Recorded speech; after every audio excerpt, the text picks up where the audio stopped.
I'm not being professional. I'm actually texting Becky because I'm not. Tell me, say hello. How you doing? I know. Try doing that. Like, I don't know what it is. Yeah.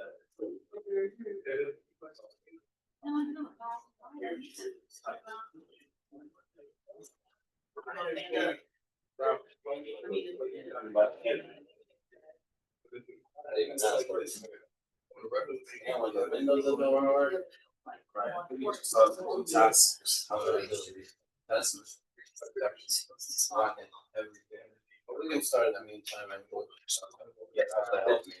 Alright, perfect. Good evening, everyone. Good to be here. Appreciate you all. Seems exciting. Alright, welcome to tonight's Public Safety and Transportation Committee. It is June 11th and the hour is 6:40 and we're going to commence our meeting. Some ground rules. No one may speak until granted the floor. CB11M members, if you have a question about board business or wish to make a motion, please raise your hand and wish to be recognized. To raise your hand through Zoom, click the participants icon. You will find the raise hand function there. Members should not engage in a back and forth discussion. The chair will recognize the next person to speak. Please keep your questions, comments brief and on topic to the discussion. Members of the public, if you have a question or comment about the subject on the agenda, please raise your hand and be recognized. Oh, sorry. Yeah, it seems like this thing got cut off. Sorry. Anyway, I'll just move on. Okay.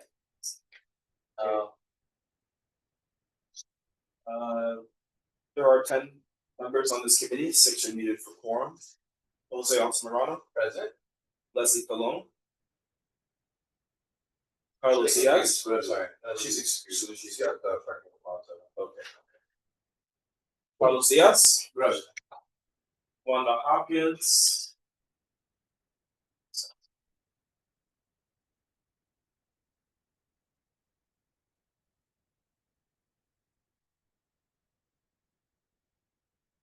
hi Wanda, do you want to confirm your presence for us, please? I'm present. Wanda Hopkins. Thank you, Wanda. Gilbert Jackson, Present.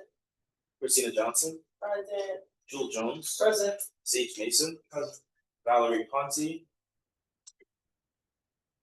Don Sanders,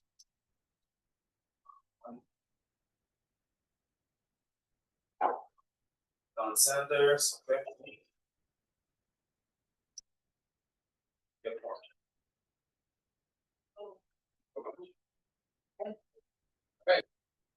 Good.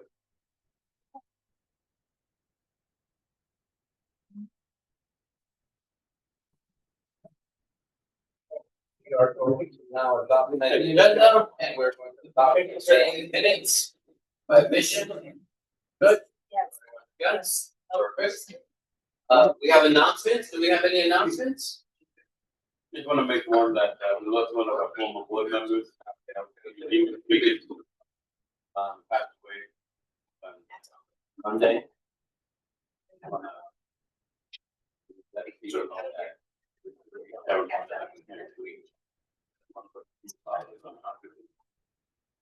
First Avenue 116.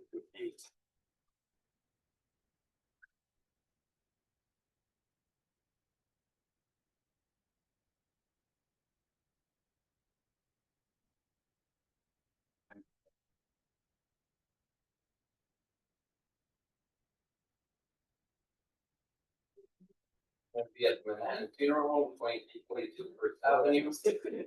It's going to be on June 15th and June 16th, from 3 p.m. to 7 p.m.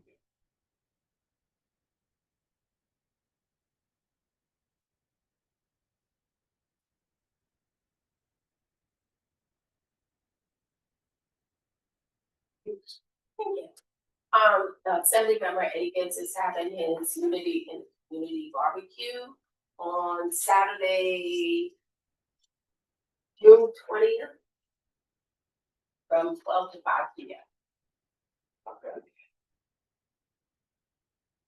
I should probably mention the Rad Academy training that's taking place on Monday at Museo del Barrio, 5:30. 6:30. So it's a Department of Health and Mental Hygiene, they're having a Rad Academy training. We still want to burn many things, moving around, second half of the subway. So this is a very informative training, communication, all should attend, all of them. Again, Monday, 6:30. Where would it be? At El Museo, at El Museo del Barrio. So if that, and this, their flyers on it. Thank you. I have an announcement. There's an event that happens every Wednesday from 3 to 8 p.m. I don't know who runs this event, but it's at Body of Music Speaks Festival at White Park on 106th Street. And the guy's name is Carlos. Do you have the name of the name's there, right? All right. Carlos, you want to give a little? Yeah, basically, this is our fifth year, and we've done it. We were able to. It was held on. It's still held in La Marqueta on 112th Street and Park Avenue. We took it more into the south community, so we're now doing it at 106th Street between Lexington and 3rd Avenue. It starts about 2:30, and it ends about 7:45. We have live entertainment, and the beauty of it is that we started out with about 300. We're up to 600 people that show up every event. You're all welcome, and it's free. So please come by. There's live music. There's live entertainment, live music, and we have a DJ that DJs for us as well. Wednesday, so every Wednesday, all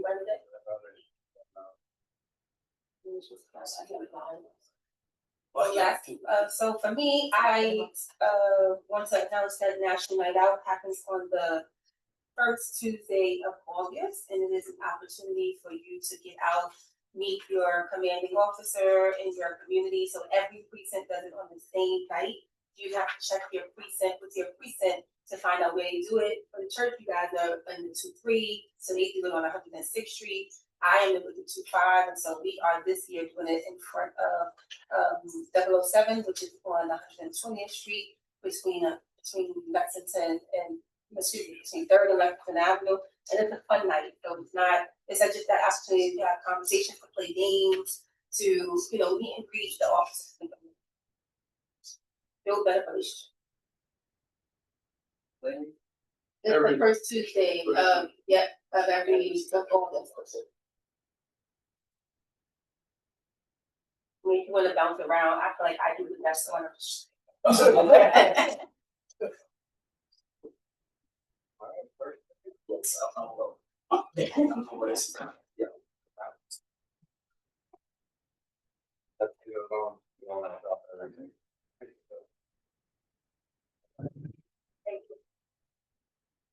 We'll move forward then. We're gonna go for informational updates. Do you have anyone from the T5?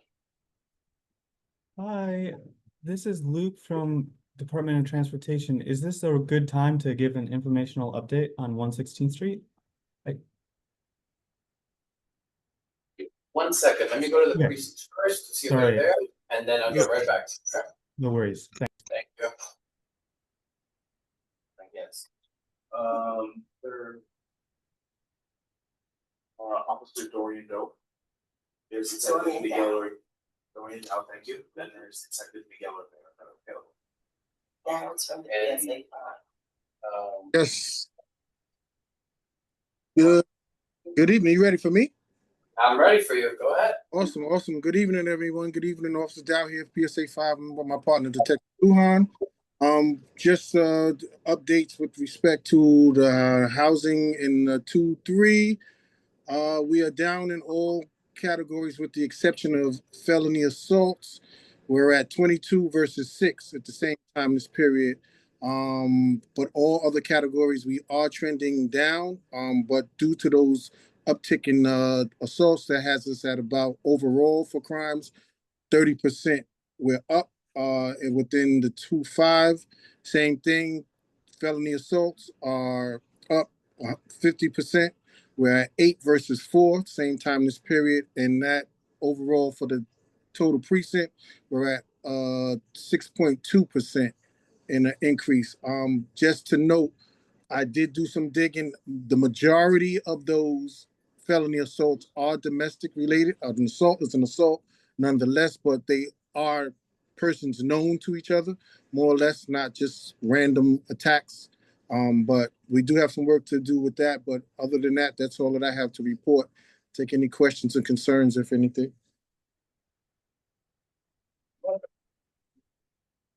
They're letting you off easy. Thank you so much. We appreciate all the work you do. Awesome. Thank you. Have a good night, everyone. I believe I saw hours on. Hey, this is Detective Rivera from the 2-3. How are you? Detective Rivera, there you are. Yeah, I'm here. Good evening to all. I'm just gonna report, similar to what Dow just said. We're down in almost every major category except GLAs.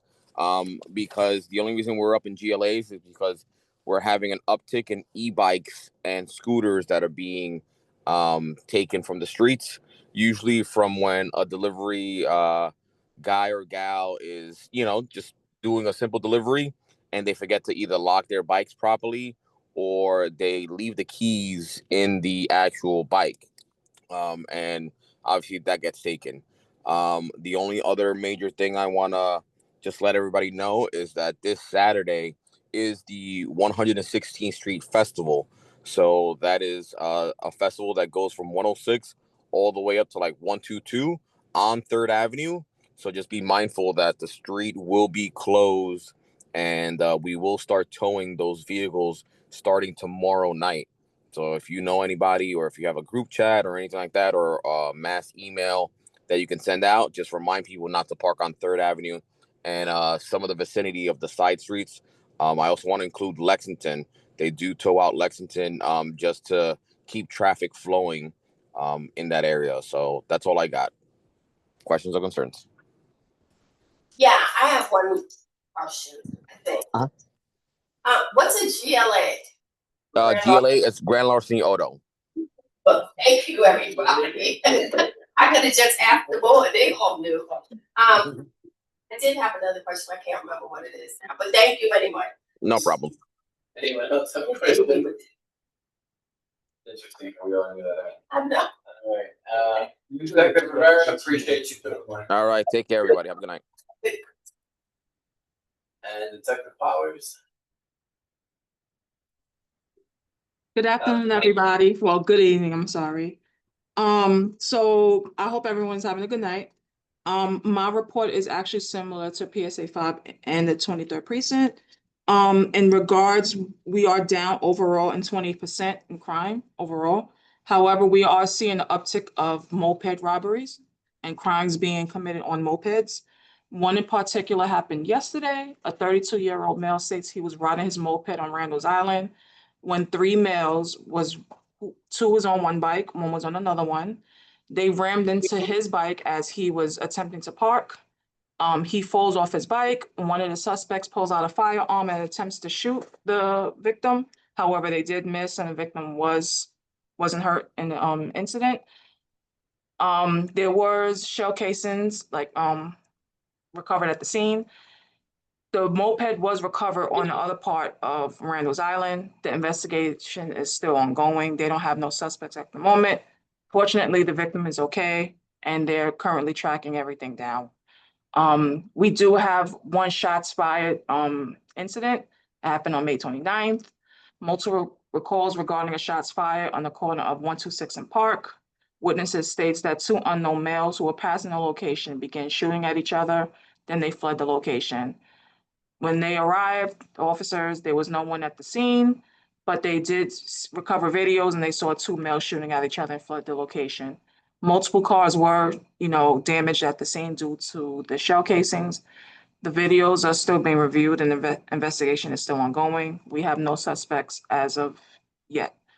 That's it for like major crimes. As far as events, the next community council meeting is Wednesday, June 17th at 6 p.m. And they'll be at the 25th precinct. And that will be our final one for the summer. And as far as the 116th Street Festival, yes, no parking rules will will be in effect beginning tomorrow night, all down Lexington, all down 3rd from 122 to 106th Street. And then also some side streets in between as well. And there's also the main street, 116th Street between 2nd Avenue and Lexington Avenue. And that's all I have for my report.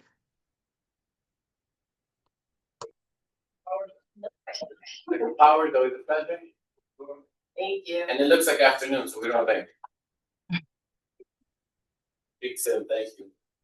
All right, now we're gonna move forward. I don't think I saw anyone from the fire department. Anyone from the chief what? No, the what they call it, the DA's office. No. We'll move on to DOT. Okay, so that Luke was here and Rafael. Hey, good evening, everyone. Good evening, Rafael. Okay, I have a couple of things to share with you. And then the main part of my update will be done by my colleague, Luke Savalos, the project manager for Bus Priority Unit and DOT. Now, the first item that I have to share with you as an update, and you brought it up to my attention, the fact that there's some problem with marking on Madison Avenue. That is being taken care of. It's going to be done sometime early summer. So, and that also is going to be, what I'm talking about is angle parking with signage as well, because prior to that, there was no signage and people were parking. Obviously, it was marked, but there was no signage as far as angle parking was concerned. When it gets done, it will be done appropriately with the angle parking signage as well as the marking. That's one. The second one was brought up to my attention by Adam in regard to the First Avenue pedestrian ramp. I don't know if he went. Actually, I'm not sure if the walkthrough as he was requested for us to have happened, but I understand that the construction engineer there was willing to have the walkthrough with a couple other people, including Adam. Did that happen? Is Adam in the meeting today? Not in yet, but I believe it has not happened as of yet. It didn't happen. Okay. So my third update will be something that you will be expecting. In regard to that, Rafael, I just wanted to let you know the reason that we are bringing that to your attention as DOT is, as you know, due to the Second Avenue subway construction, the bike lane there has been removed and all bike lane has been pushed over to First Avenue, which is why you made the First Avenue bike lane two ways. It used to be just northbound, and now it's north and south. And now you're doing this construction, so it really impedes, considering that Second Avenue is not a safe place for any bicycling. So if you are going to do construction, should be done in a expedient manner so that the bike lane isn't affected, because now that bike lane is taking up two avenues per se. And that was part of the situation. We received a notice saying that everything was fine and everything was up to date, but hopefully we'll get that walkthrough going, because if you're riding a bicycle, it doesn't feel safe. When you send me that information, the description of what's really happening, I immediately send a message to Haikwa, and Haikwa sent an inspector and the inspector found that the construction was in compliance. However, the engineer in charge there was willing to go over with you about your concerns, and apparently that never happened. I think it hasn't happened yet. I'm not sure. I'm gonna double check. Maybe Okay. it's still pending, but then there's an hearings in Franklin Plaza, a meeting there. But we can double back to you, so we can move forward. But the most important thing on this case was that area, that construction area, was in compliant. So moving forward, we have an update on the 116th Street pedestrian and bus priority project. And I asked Luke to come and give an update, considering that he is the manager and he's obviously better able to explain and answer some of the questions that you may have. And go right ahead, Luke, you are on. Thanks so much, Rafael, and thank you, Community Board 11 Transportation Committee, for having us. This is an informational update on the 116th Street Bus and Pedestrian Priority Project, Major Transportation Project Notification. You've seen this project before. We are looking at the streets of 116th Street in CB11 from 5th Avenue to FDR, and on Pleasant Avenue from 116th Street to 120th Street. And by community request, we're also looking at 120th Street. This plan follows the path of the M116 bus. And in CB11 alone, there are 36,000 daily bus riders who are using 7 bus routes across the corridor. And those buses travel as slow as 4 miles per hour. The overall project, which also is in CB9 and CB10, has over 65,000 daily riders. This route, as you know, is in this corridor is critical for crosstown service to the 2, 3, 6, B, and C trains, 7 different perpendicular bus routes. We found that in the CB11 portion of this project area, 83% of households within a quarter mile do not own a car. 85% commute via public transit, emphasizing the need for investments in public transit, which we're really excited to deliver with this project. This corridor, 116th Street in particular, is a Vision Zero safety priority corridor. And in the CB11 portion alone, between 2020 and 2024, there were 317 people injured in crashes along this corridor. So since we last presented, I'm just going to give a broad overview of the project. We're proposing 24/7 curbside and offset bus lanes on 116th Street between between 5th Avenue and Pleasant Avenue, with a singular general travel lane and left turn lanes. We also call them left turn bays in each direction. So any street that is available for a left turn, we are dedicating a safe place in the roadway for those left turns to happen. There's one exception, and we'll get to that in a second. We're also proposing a protected bike lane on Pleasant Avenue between 120th Street and 116th Street. This gives us a lot of opportunities to make safety improvements at the 120th Street Pleasant Avenue intersection, which has been a significant priority for CB11, as we understand. We have approved a new traffic signal at 120th and Pleasant Avenue, a speed hump at 120th between 1st and Pleasant Avenue at CB11's request. We also took to heart the safety considerations that we've received, and we're installing curb extensions, pedestrian islands, hardened daylighting areas, bike parking throughout the corridor. And we would be installing a new left turn restriction at 116th Street to Park Avenue. So when you're driving underneath the viaduct, there's a lot of visibility concerns with the large pillars. And we really want to make sure that it's safe for pedestrians traveling on Park Avenue, it's one of the most dangerous intersections. So we're going to ban the left turns from 116th Street to Park Avenue. But the turns from Park Avenue to 116th Street will still be maintained. And we're gonna reevaluate this when La Marqueta opens up following the MTA work on that viaduct. We're proposing 2 queue jump signals where the buses can get ahead of traffic. Those will be in both directions, east and west, at Madison Avenue and Lexington Avenue. We've also approved an additional concrete island at Madison Avenue at the explicit request of CB11. So really excited to bring these safety improvements. All in all, we're repurposing 61 car parking spaces along the CB11 corridor area for these types of safety related improvements. So that means when we make a left turn lane and the bus lane shifts to the curbside, we have to remove a few parking spaces.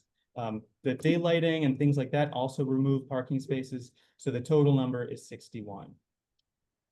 Here's a diagram of the various elements in the project. You see offset bus lanes, curbside bus lanes. I've mentioned a few of these: concrete pedestrian islands, daylighting, left turn lanes. Second Avenue, as you pointed out, there's the current construction. So we're not gonna tweak that intersection at the moment. The parking protects bike lane on Pleasant Avenue, the speed hump. We're also maintaining the proposed bus stop removals that we've previously discussed at these meetings. And we have approval for a DOT art project. We are proposing to install a mural at 120th Street and Pleasant Avenue in front of the Wagner houses. I'll also flag that because of these left turn lanes, the bus lane, and because of how close the bus stops are on the segments going westbound between 3rd Avenue and Lexington, and between Madison Avenue and 5th Avenue, the bus lane would be curbside, so along the curb. And that's because there's only about 160 feet between these 2 bus stops. And so it saves a lot of time instead of having the bus driver merge into traffic and then just to merge back into the curbside lane, to keep focused and go straight from one stop to the other. In terms of the overall update, we've presented existing condition presentations in March, a proposed design in May, an updated design in June. And in May, we also went on a corridor to speak with community and surveying pedestrians about the project. Rafael and I also tabled at La Marqueta in both English and Spanish. Thank you so much, Rafael, for that help. And we found strong support for bus and pedestrian improvements. Since then, we've been refining the plans based on traffic analysis and engineering review, and we look forward to moving forward with installation this summer. So overview, we only have a few slides. I'm trying to keep it brief. The bus lanes will be in effect for 24/7 on 116th Street because this is such a high ridership corridor. And we really want to make sure that it maintains reliability. Primarily, these will be offset lanes. So you can see that in the middle where we maintain general travel and then convert the second lane from the parking lane into a bus area, a bus lane. And these bus lanes can also be used by emergency vehicles, school buses, and Access-a-Ride. As I mentioned, at left turn lanes and bus stops, the bus lane would go along the curb, just like you can see in this bottom illustration here. We're proposing a bus stop consolidation, 2 locations in CB11 that will result in new parking spaces. That's at the northeast corner of Park Ave in 116th Street and at the northwest corner of Pleasant Avenue and 116th Street. We found that these types of treatments increase bus speeds up to 19%, with injury decreases of 24%. Here's an existing condition. You can see that bus lanes are frequently blocked and requiring people to step into the roadway. There aren't any left turn lanes. So we're trying to better organize the roadway and provide safer pedestrian areas. So this is the same intersection at Madison Avenue. You can see we're proposing a concrete pedestrian island. If somebody's not able to make it all the way across the street, they can stop there safely. We're also proposing left turn lanes, maintaining parking, putting in bike parking. A lot of people have mentioned how challenging it is to walk on the sidewalk sometimes because there's a lot of deliveries. And so we're trying to move the bike parking from the sidewalk to the street so that we can support customers and people who are walking. Bike lane on Pleasant Avenue is a protected bike lane by car parking. And we also have a lot of schools on Pleasant Avenue. And we are looking forward to making it safer for people if they want to take to school. So that is between 116th Street to 120th Street. This will also help connect to the East River Greenway. We're doing hardened daylighting so that there's better visibility at the intersections. And at 120th Street and Pleasant Avenue, particularly, we really heard you that there's a real need for safety improvements. We're proposing to install 3 painted pedestrian curb extensions, hardened daylighting. These will make the crossing distances shorter for pedestrians. We're looking for maintenance partners to maintain planters. So if you hear of anybody who wants to maintain a planter, we've got a few businesses involved and excited for that. But we're also beautifying the street with asphalt art right where this large channelized area is, right in front of Wagner houses. We're going to turn it into something like this. And as I mentioned before, that speed hump that was requested by CB11, we've approved it. And same thing with that traffic signal at 120th and Pleasant Avenue has been approved. In terms of curb management, automated camera enforcement, which is a program that's maintained and managed by MTA, is active and it's been active since last year to enforce existing regulations like double parking. DT is currently preparing curb regulation updates. This will include new metered parking, adjustments to current meter regulations, adding truck loading zones, commercial metered parking, so that the trucks can better access the curb instead of double parking, which we often see. The new regulations will be tailored to the needs of each block. And also note that for the parking regulations, we're also looking at the immediate side streets. So, if let's say we are removing some parking on 116th Street to put in some pedestrian priority treatments on the immediate side street around the corner, we'll be looking to put in maybe a truck loading zone or a neighborhood loading zone or something like that. In terms of timeline, we've presented to the community boards, and right now we're over the past year, and right now we're at project implementation notification. We sent that on the 26th of May to CB11, and we're looking forward to beginning this summer. And of course, we'll be monitoring the project and can make any tweaks as we go forward. So that's the update. If there's any questions, happy to take them.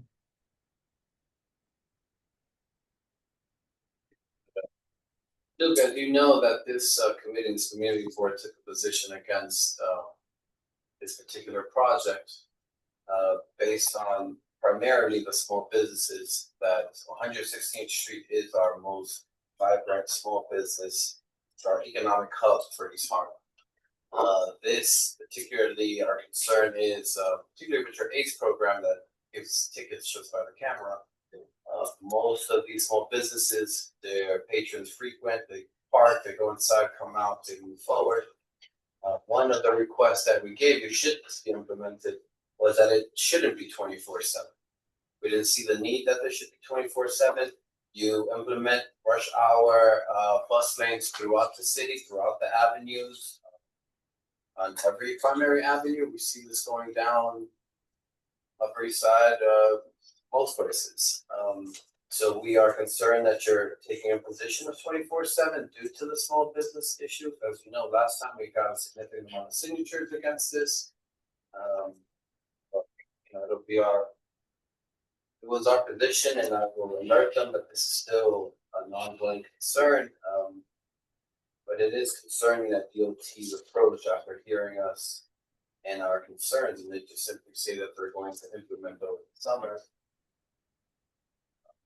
overall, I think many of the small businesses may not be completely against it if that 24/7 change can be done, but it is a concern. I'm done for committee. Sage, I think is where your hand up. Yeah, Luke, I was hoping you could go back in the presentation of the slide that had the map.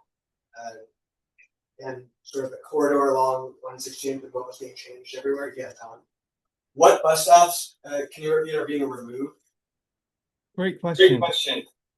So sorry, I'm hearing some feedback. I'm not sure why.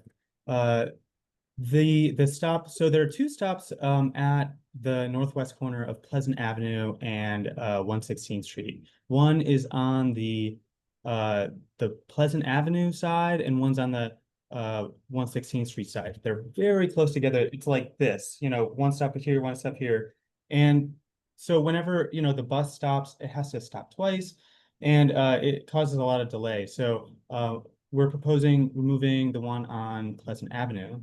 And then at Park Avenue and 116th Street at the northeast corner, this is proposed to be removed and turned into new parking. And that's because there's no crosstown bus service. And I believe the numbers are fairly low. But if you'd like additional details, I'm happy to turn it over to our colleague from the MTA on that. Luke, do you have any responses to what I spoke to you about? Yeah, that's a really great concern, and we understand that concern. One thing we find is that bus riders use and need the priority at all hours of the day. So here's a slide that shows how slow it is in that midday period. And so, whether it is somebody's going to do their grocery run or just trying to get from one subway to the other, we find that passengers rely on transit primarily. I mean, with some of the stats of how much users and how many people in the area rely on transit, we really want to give and deliver reliable bus speeds, fast bus speeds. And we're looking to accommodate and improve access for businesses by putting in those truck loading zones, commercial metered parking, because we want to reduce the amount of double parking. Because when we have so much double parking and sometimes triple parking, it creates a condition where nobody can use 116th Street because it's just all jammed up. So we want to really make this a better circulation and having these reliable lanes. We also find that it's a lot less confusing for people if they have to read signage and exactly what hours it's in effect.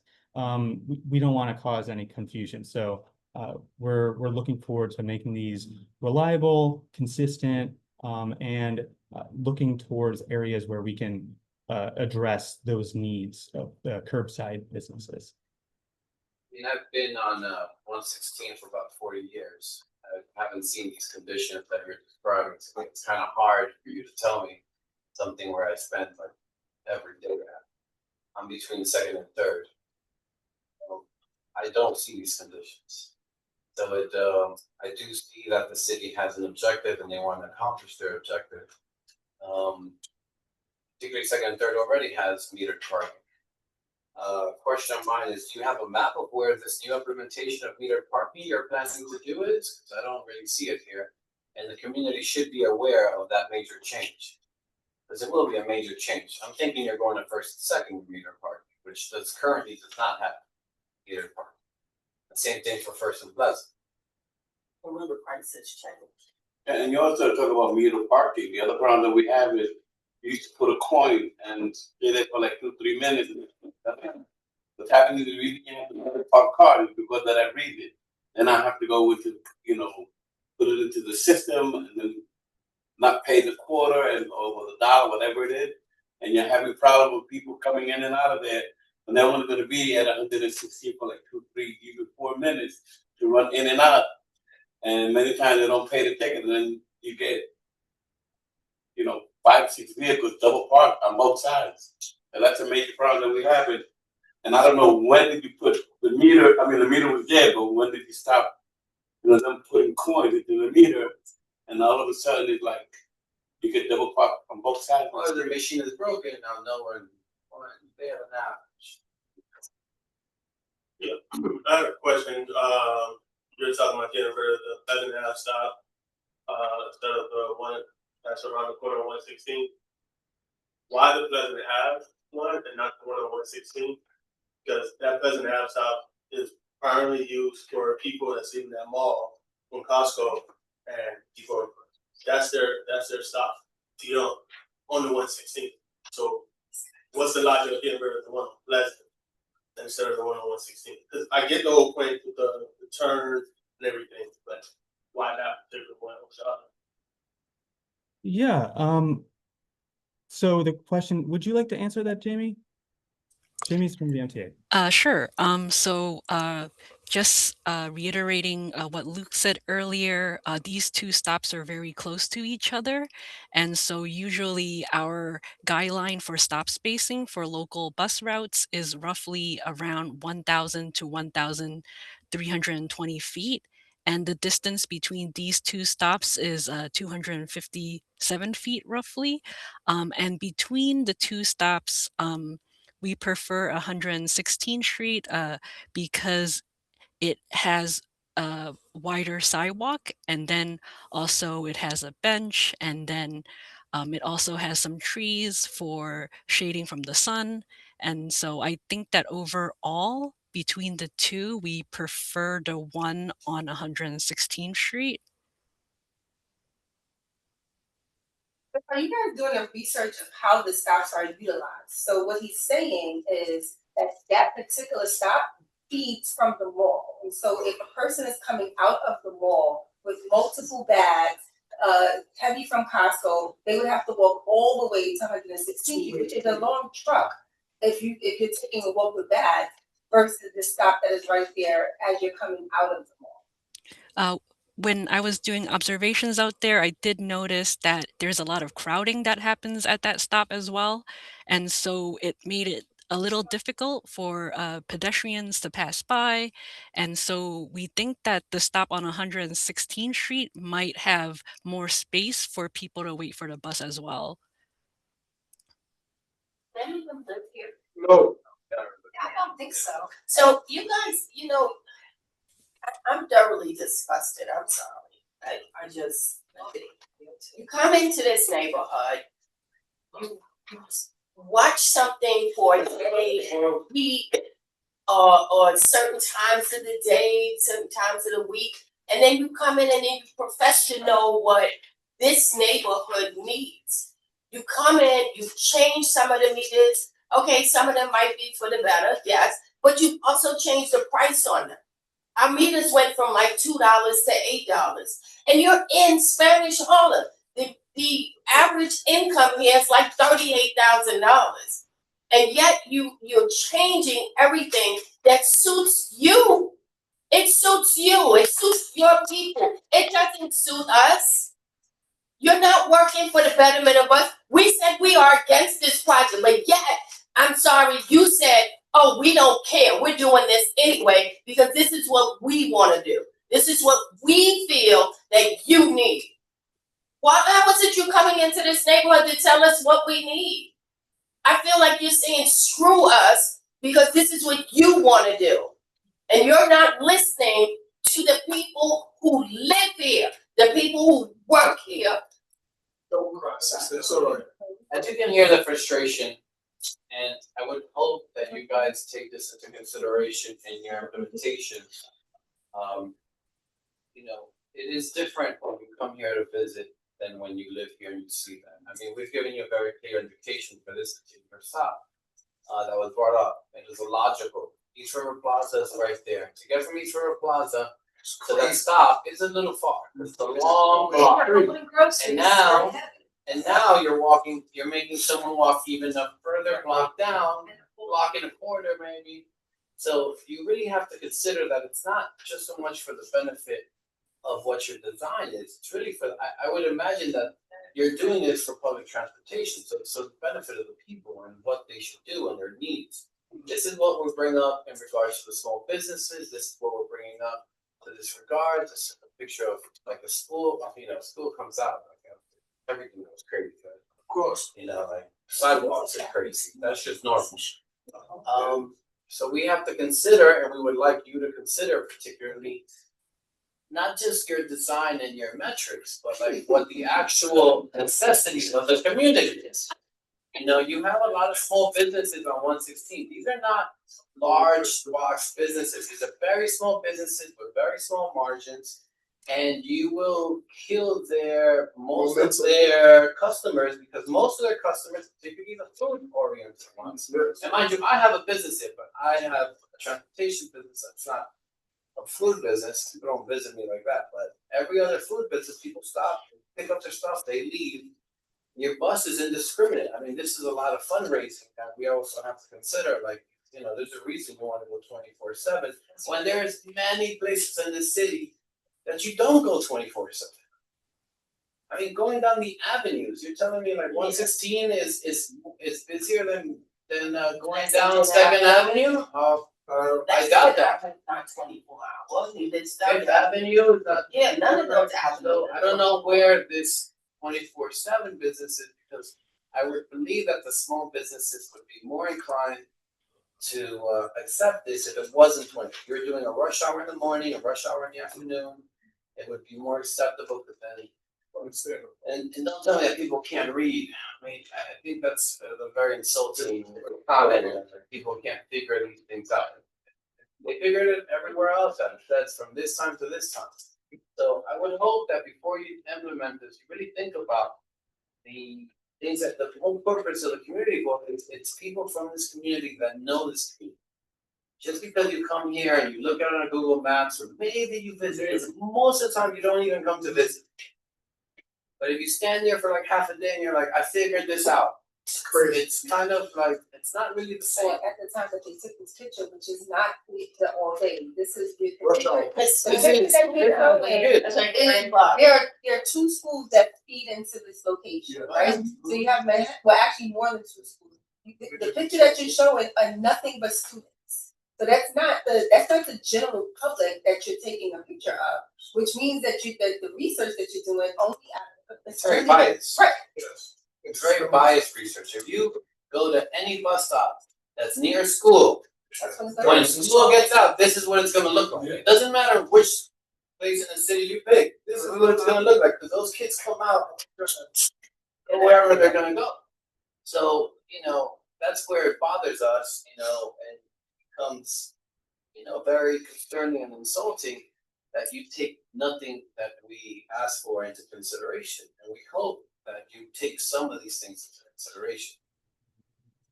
Lance, do we have any joke, please? What's the timeline for this project? I mean, they're saying they're gonna implement now, summer. About the summer, summer's after 2-3 weeks. Because they don't wanna wait for the community to get organized. Anyone else have a question or comments? They might take another survey or another poll on this. No, they don't. When they wanna push things through, they don't do those things. I just wanted to make a comment to DOT that, I don't think that they understand, I want them to really understand what come here. This is a very poor community. People don't have the kind of money to shell out for these meters. And what we get are all these tickets, and the tickets are really expensive. And the mail doesn't really work anymore. I've gotten 2 tickets up here, and I never even got them in the mail. The only reason why I found out was I went down for something else. So it's not, we have a very unreliable post office. And I want to say, as somebody who shops at Aldi's once a week, it is really heavy to pull those groceries over there and walking over, and there is not a tree over on the other side. It's not comfortable, and I don't think it'll be any better. There's a lot of old people that go shopping too, and that doesn't make their lift any easier. Thank you. And now to hear that, I mean, I know the neighborhood well, so I know the only place they're gonna do metered parking is going to be First and Second, and then First and Pleasant, which typically is a more residential. While there are some storefronts, it is not many storefronts. I can probably count them with 2 hands, it's very few storefronts. The majority of First and Second is strictly residential. And First and Pleasant, even more so. And now what they're gonna do is, I mean, and they don't point it out, it's just metered and they expect it to kind of fly over our heads. Because everything else, rightfully so, is metered, because a more vibrant, business oriented should have meters, because you want people to transition out, you don't want people to put their car there. But it is concerning, and I mean, and to be perfectly honest, I wonder if they took that poll and they went to 116 first and second, and they asked the residents if they were in favor of having metered parking. You know, they took polls at La Marqueta. Is that something that was done for First and Second or First and Pleasant? Did you guys take a poll and tell them that you're going to do metered parking there? So we, that's a good question. We did do a street investor survey. I think we did 2 locations on the east side. I think one location was at Lex and 116th. And I'm forgetting if the other location was at First or Second. But we heard very strong support for bus and pedestrian improvements. I mean, in terms of a majority of people that we spoke to, were very much in favor of making sure that the bus isn't blocked by double parked cars. And we find that the metered parking, it does help to create space on the curb, because if we don't have metered parking, then it basically creates, you know, a situation where one person can park all day long, and that prevents, you know, other people from patroning that parking space. So we're trying to create churn and make sure that it's accessible, the curb, for, you know, somebody wants to do a pickup and drop off, wants to, you know, use a business for a shorter period of time, that other people can use it throughout the day, not just one person all day long. On a more residential block, as I explained that those blocks are, doesn't quite make sense. So you haven't alerted that neighborhood, those blocks, that you're gonna change this to metered park. You're just gonna wake up one day and it's gonna be metered park.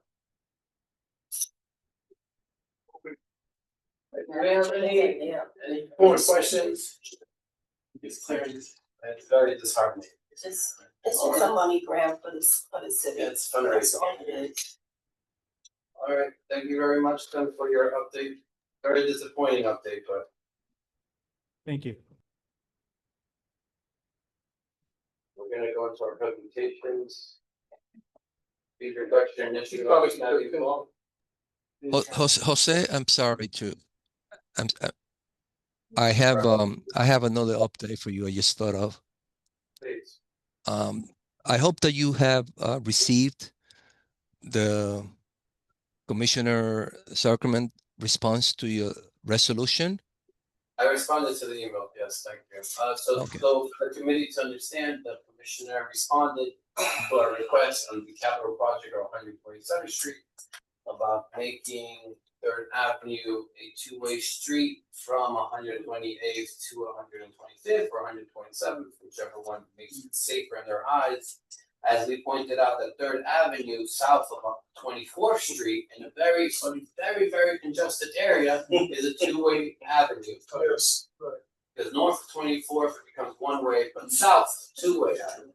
And the response, unfortunately, was that due to safety initiatives in a avenue that does not have much traffic, because when you pass from 125th to 128th Third Avenue, you never have much traffic.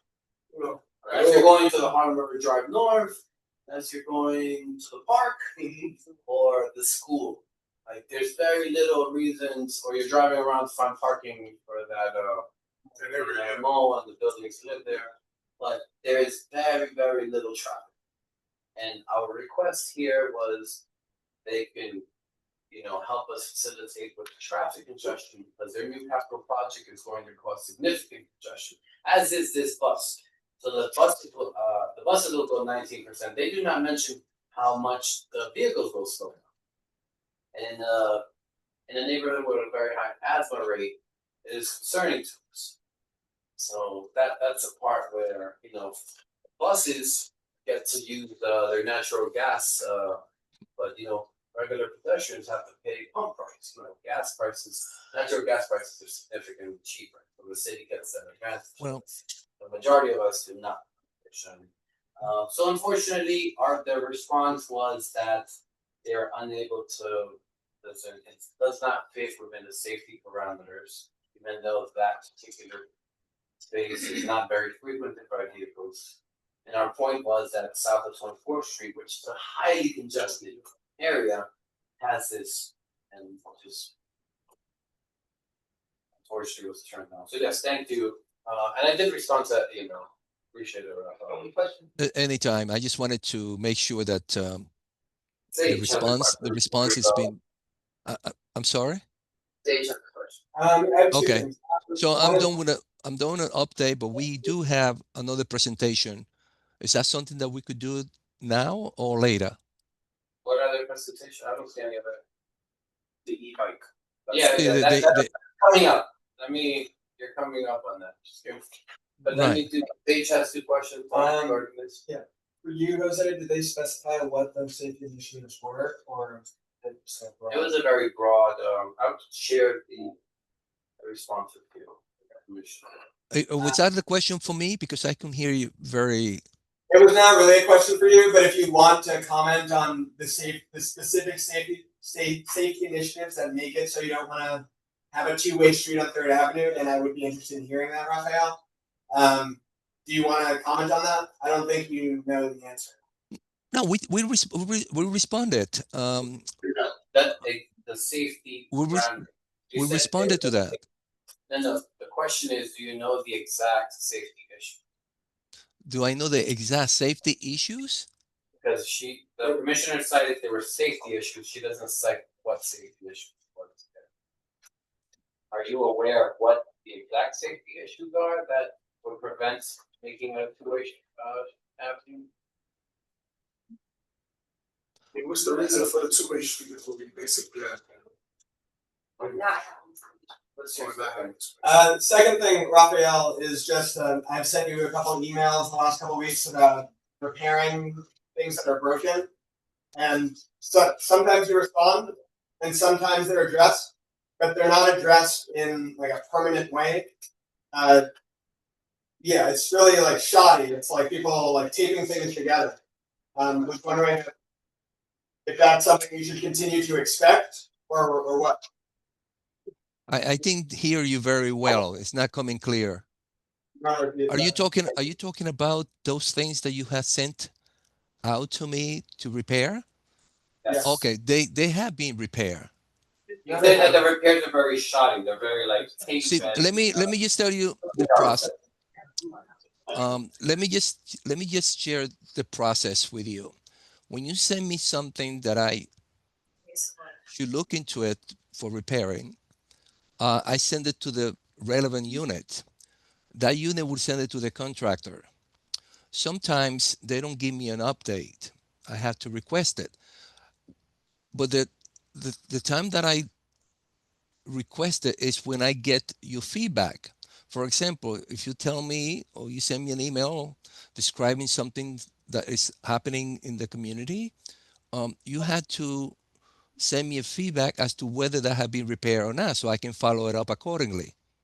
Okay, so that the answer is that if they are preparing it very shoddily and chewing gum and tape, send it to him so that he knows that that's how they're repairing it. Because it's true, he won't know how they repair it. Like it's different form, and it's DOT is to Raphael's credit, DOT is a huge entity. Do you know when they're gonna take down the bridge, the walk from 128th Street? The capital project on Third Avenue. What was the question? When will it begin? Oh, sometime in the summer.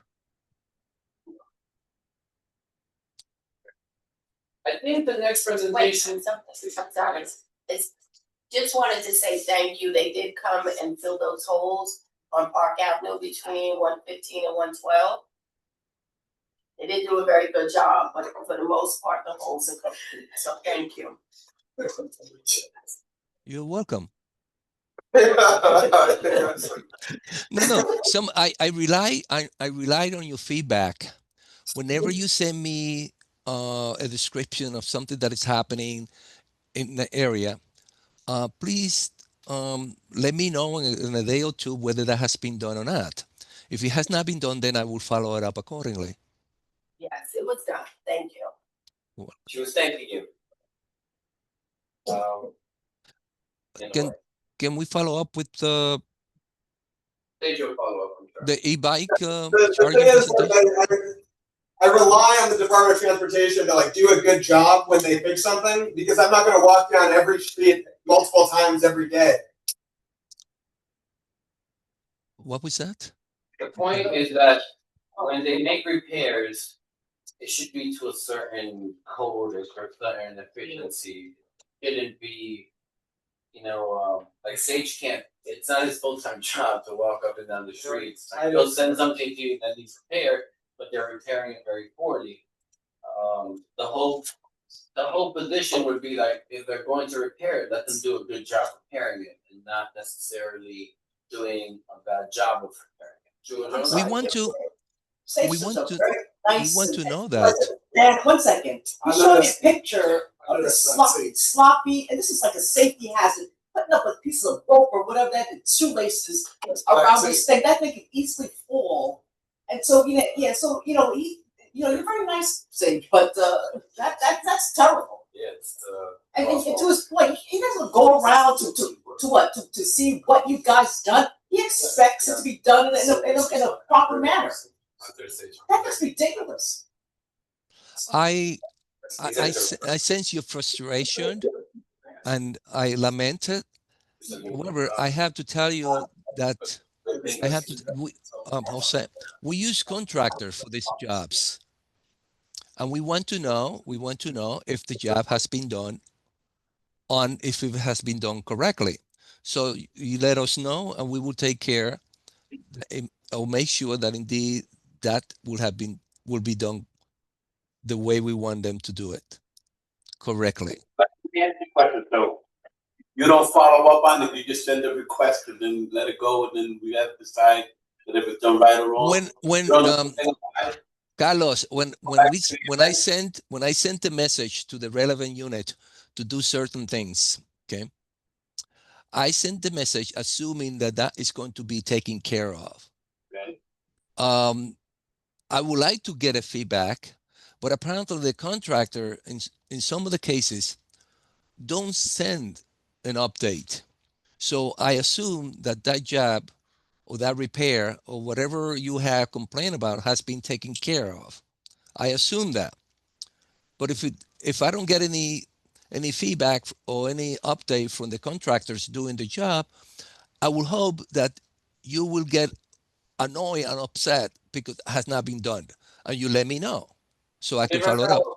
The thing is that's a very inefficient system, unfortunately, Rafael. Like it's kind of listen, we are volunteers here. You are getting paid for your position. This is your job. You're getting paid. You have your wages based on the job.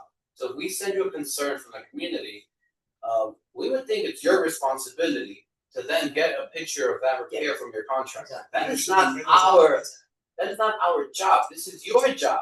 We are volunteers here. So you keep telling us like it's our job to then follow up and take another big. No, we actually disagree with that. That should be your job. If we send you a concern in our community and you are our community liaison for this district and for whatever other district you are, then it is your job to make sure that concern that we have was fixed to an appropriate level. I don't think that you telling us that we should then go back and follow up and like that's not our job.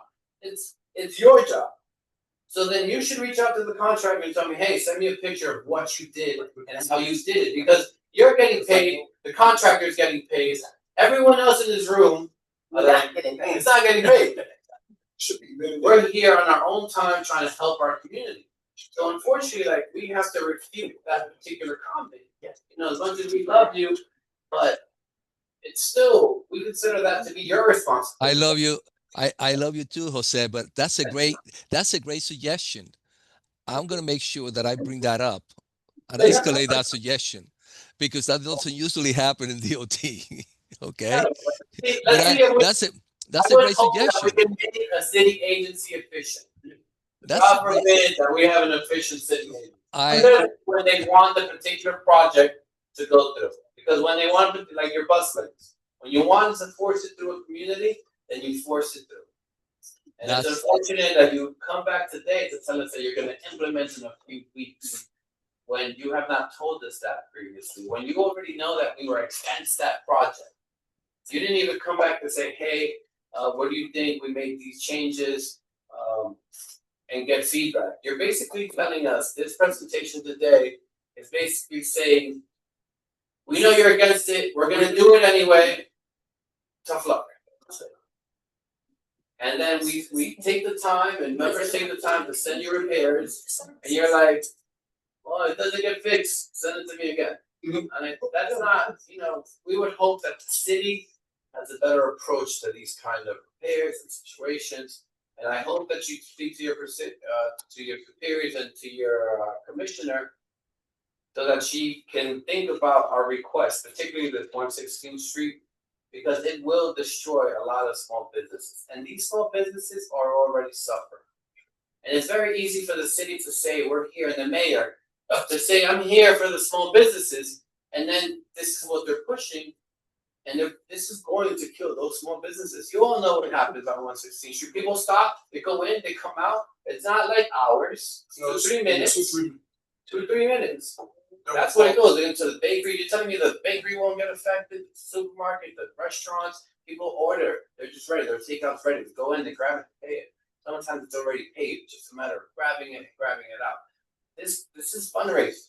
These cameras will grab you, they'll take a picture, you're getting a ticket. First one 50, then it goes up. And what do? You will no longer go to that restaurant.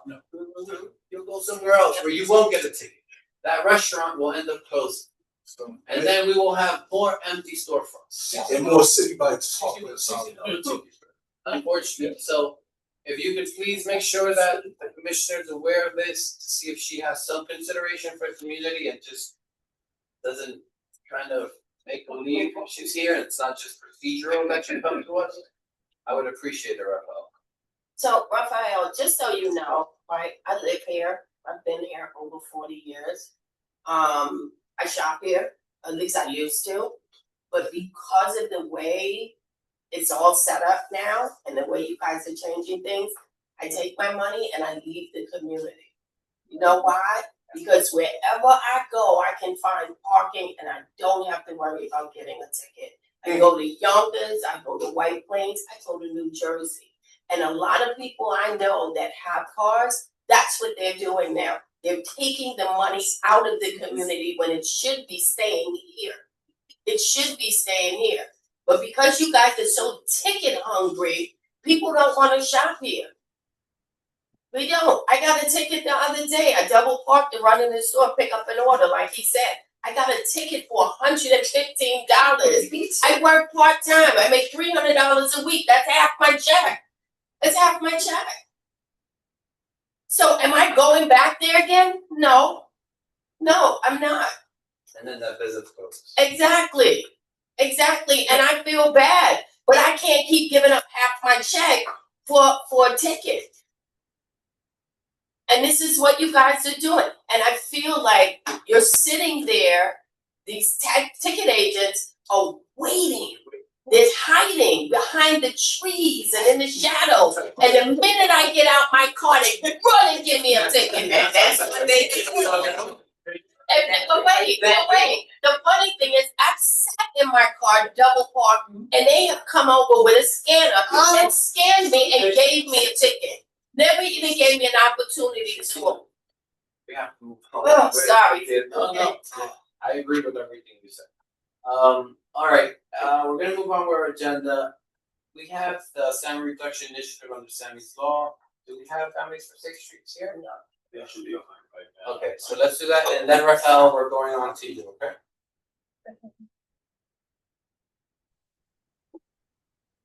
How's it going, everybody? My name is Kevin. I'm here with my colleague Alexis. I'm sorry I could not join you in person. I love to go to these meetings in person. It is my mother's 68th birthday today, so I've pulled myself away from the festivities just for a little bit to join you all, and then I'm back to it. But otherwise, I'd be there in person. So thank you so much for having us. I really appreciate it. My name is Kevin. I live in Greenpoint, in Brooklyn, born and raised. And I'm joined by my colleague Alexis Fikas from Families for Safe Streets for a bit of an informational presentation about Sammy's Law. And I have a presentation, I can bring it up. But I guess just very briefly, what I want to say is I do advocacy work for safer streets in my community board. And this has been a discussion that we had in Brooklyn, in Greenpoint, because of a lot of the same frustrations that I'm hearing from folks here tonight. And I hear from folks all over the city, which is that there is so much leadership from community boards. There's so much ability to identify the problems in communities on community boards that sometimes DOT just does not adequately respond to. And I think that for things like this, for policies like this, for advocacy like this, our hope is that this is a space, especially on Sammy's Law, where community boards can lead and identify their needs to the city and to the agency. So, Alexis, I can bring up the presentation if you want to introduce yourself. Great. Hi, my name is Alexis Fikas. I'm the New York organizer with Families for Safe Streets. Thank you all so much for having us today. Like Kevin, I wish I could be there in person, but I've been a little under the weather and the heat does not help. But really quickly, I just wanted to share what Families for Safe Streets is about. We're an organization made up of people who have been affected by traffic violence. So all of our members, all of our volunteers are people who have either lost a loved one in a car crash, themselves have been injured, or they take care of someone who was injured in a car crash. So while I'm here doing some advocacy for safe streets, we have a two-pronged mission. Part of that is this advocacy, so some of our members can turn their pain into purpose. Then the other side of that is the social work and the support systems that we put together for people who have experienced the unimaginable. I work very closely with social workers who support our over 700 individuals across New York City and New York State who have lost loved ones or been injured. And we provide, peer support and logistical assistance, and just really focus on road safety for everybody, pedestrians, cyclists, drivers, and passengers. So if you or someone you know has been affected by traffic violence, I want you to know that we are here and available for you. Please feel free to reach out. I can leave my contact information. We are here to help people that have been impacted.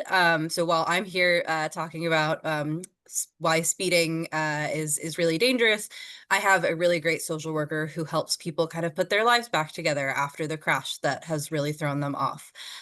So we are here, and I really want to make sure that folks know that we are available to support if you or any of your loved ones or friends or just neighbors and community members have been affected by traffic violence, like the crash that happened on 125th a few months ago. We are available to support and do our best to kind of make things get back to normal as well as possible. Great. Thanks, Alexis. And thank you, everybody. Can you all see my screen and can you hear me okay? Yes. Great, thank you. Okay, great. So just looking at traffic crashes in New York City last year, citywide, there were 206 people killed in crashes citywide. That's one person every 42 hours. Of those 206 deaths, 112 were pedestrians, 73 were motorists, 21 were cyclists.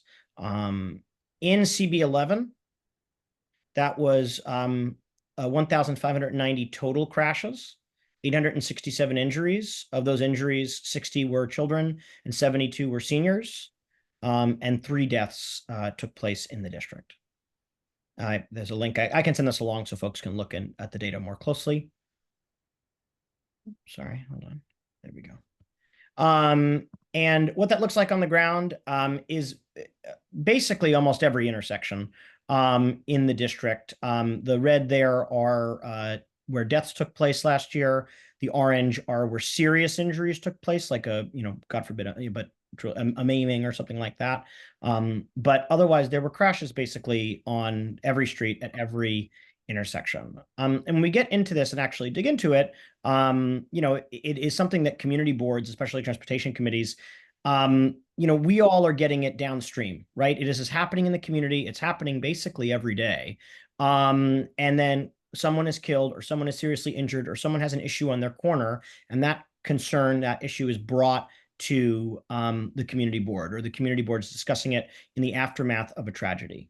What we know is that one of the primary contributors to crashes are both speed and visibility. And what we're here tonight to talk about is speed. Obviously, we all think back to school, right? Like, there's stopping distance, there's physics, right? And the faster a vehicle is going, the longer it takes for that vehicle to stop, whether it's driver's reaction or just literally the physical movement of the car. And as we have seen so much change around our streetscape, whether it is, delivery vans blocking crosswalks, whether it's e-bikes, whether it's folks that are listening to headphones, whatever it may be, more drivers on the road across the board, right? The street has changed, and we need to try to think about ways that we can, make it safer for everybody. So a faster vehicle is going, the more likely it is that someone will be killed if they are hit by that vehicle. And that changes pretty drastically between, say, a vehicle traveling at 40 miles an hour to a vehicle traveling at 20 miles an hour. This is just that same information on our chart.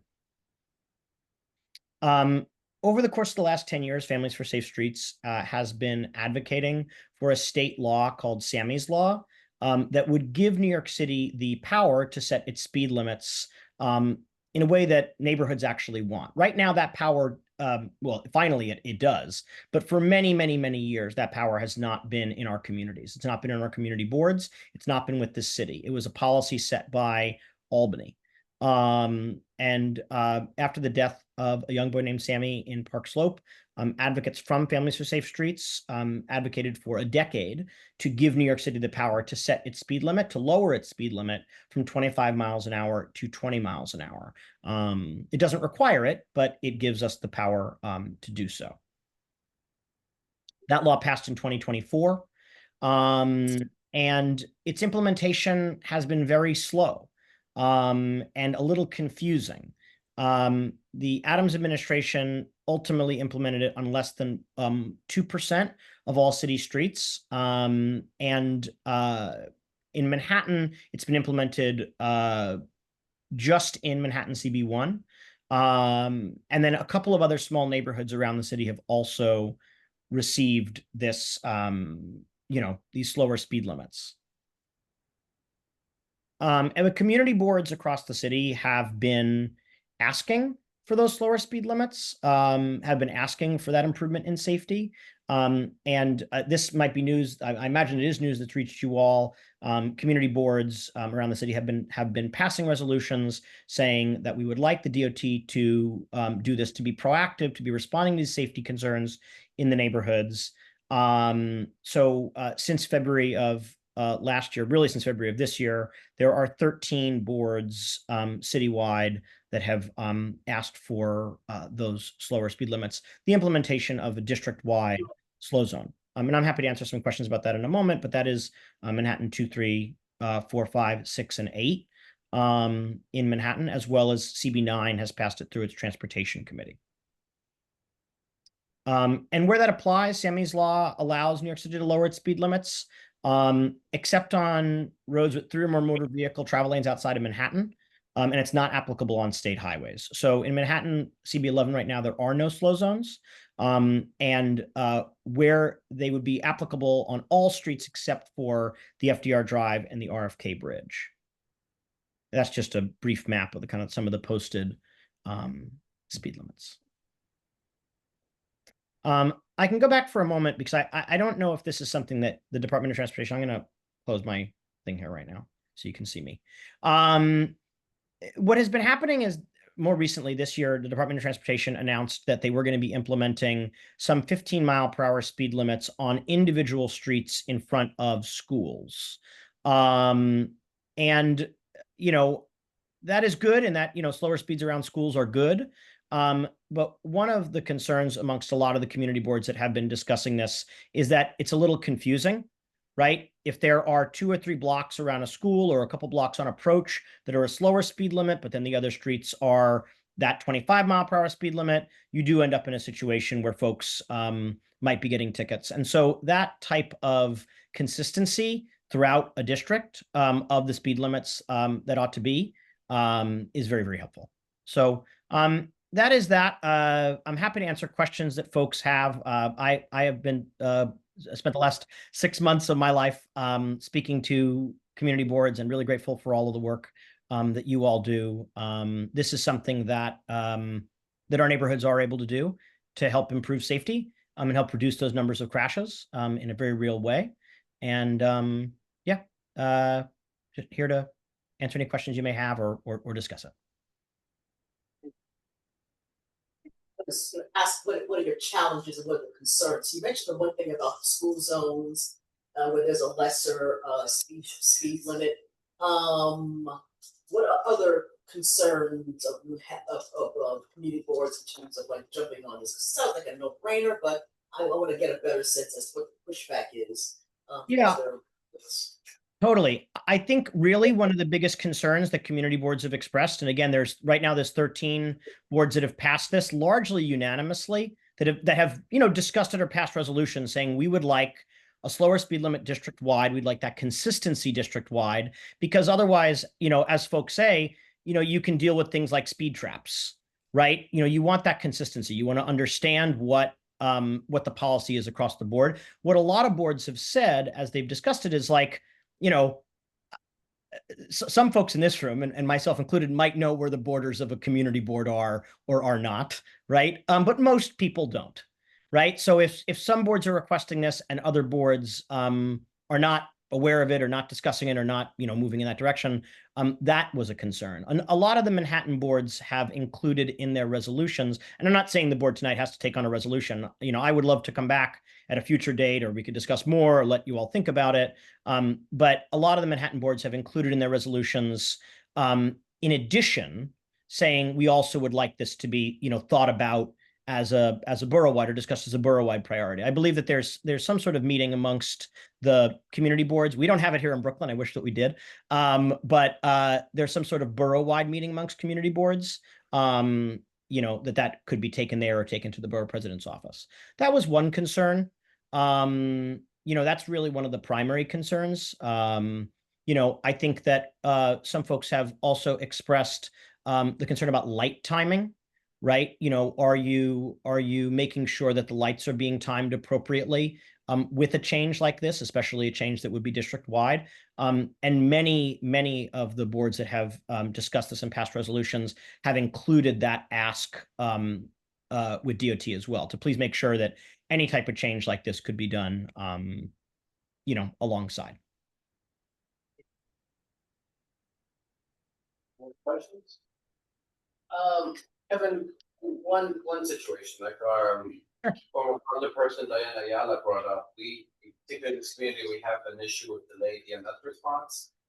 And she brought it up at city council, and funny enough, the fire department brought up lowered speed limits, they brought up bike lanes, they brought up plus lanes, they brought up significant, that all of these improvements, quote unquote, are causing significant congestion in regards to how the fire department can respond or the EMS response.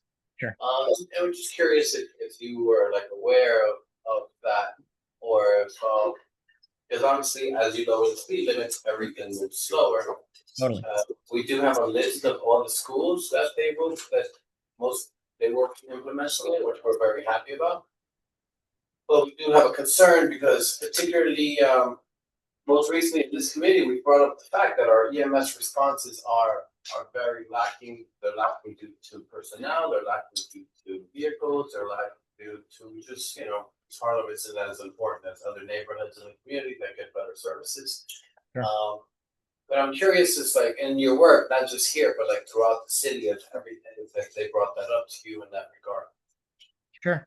I think there's two things, and I know it might not be the reputation of Greenpoint anymore, but I grew up in Greenpoint when it was more of a working class community, and did not get the same resources from the city, and that's similar in a lot of ways. And I've spoken with a lot of neighborhoods. Sunset Park feels a similar way, right? We had a highway ran through our community, right, the BQE, and it has caused so many problems, from asthma, from traffic deaths and injuries. McGinnis Boulevard, I grew up a block away from McGinnis Boulevard, a major highway that's cut our community in two.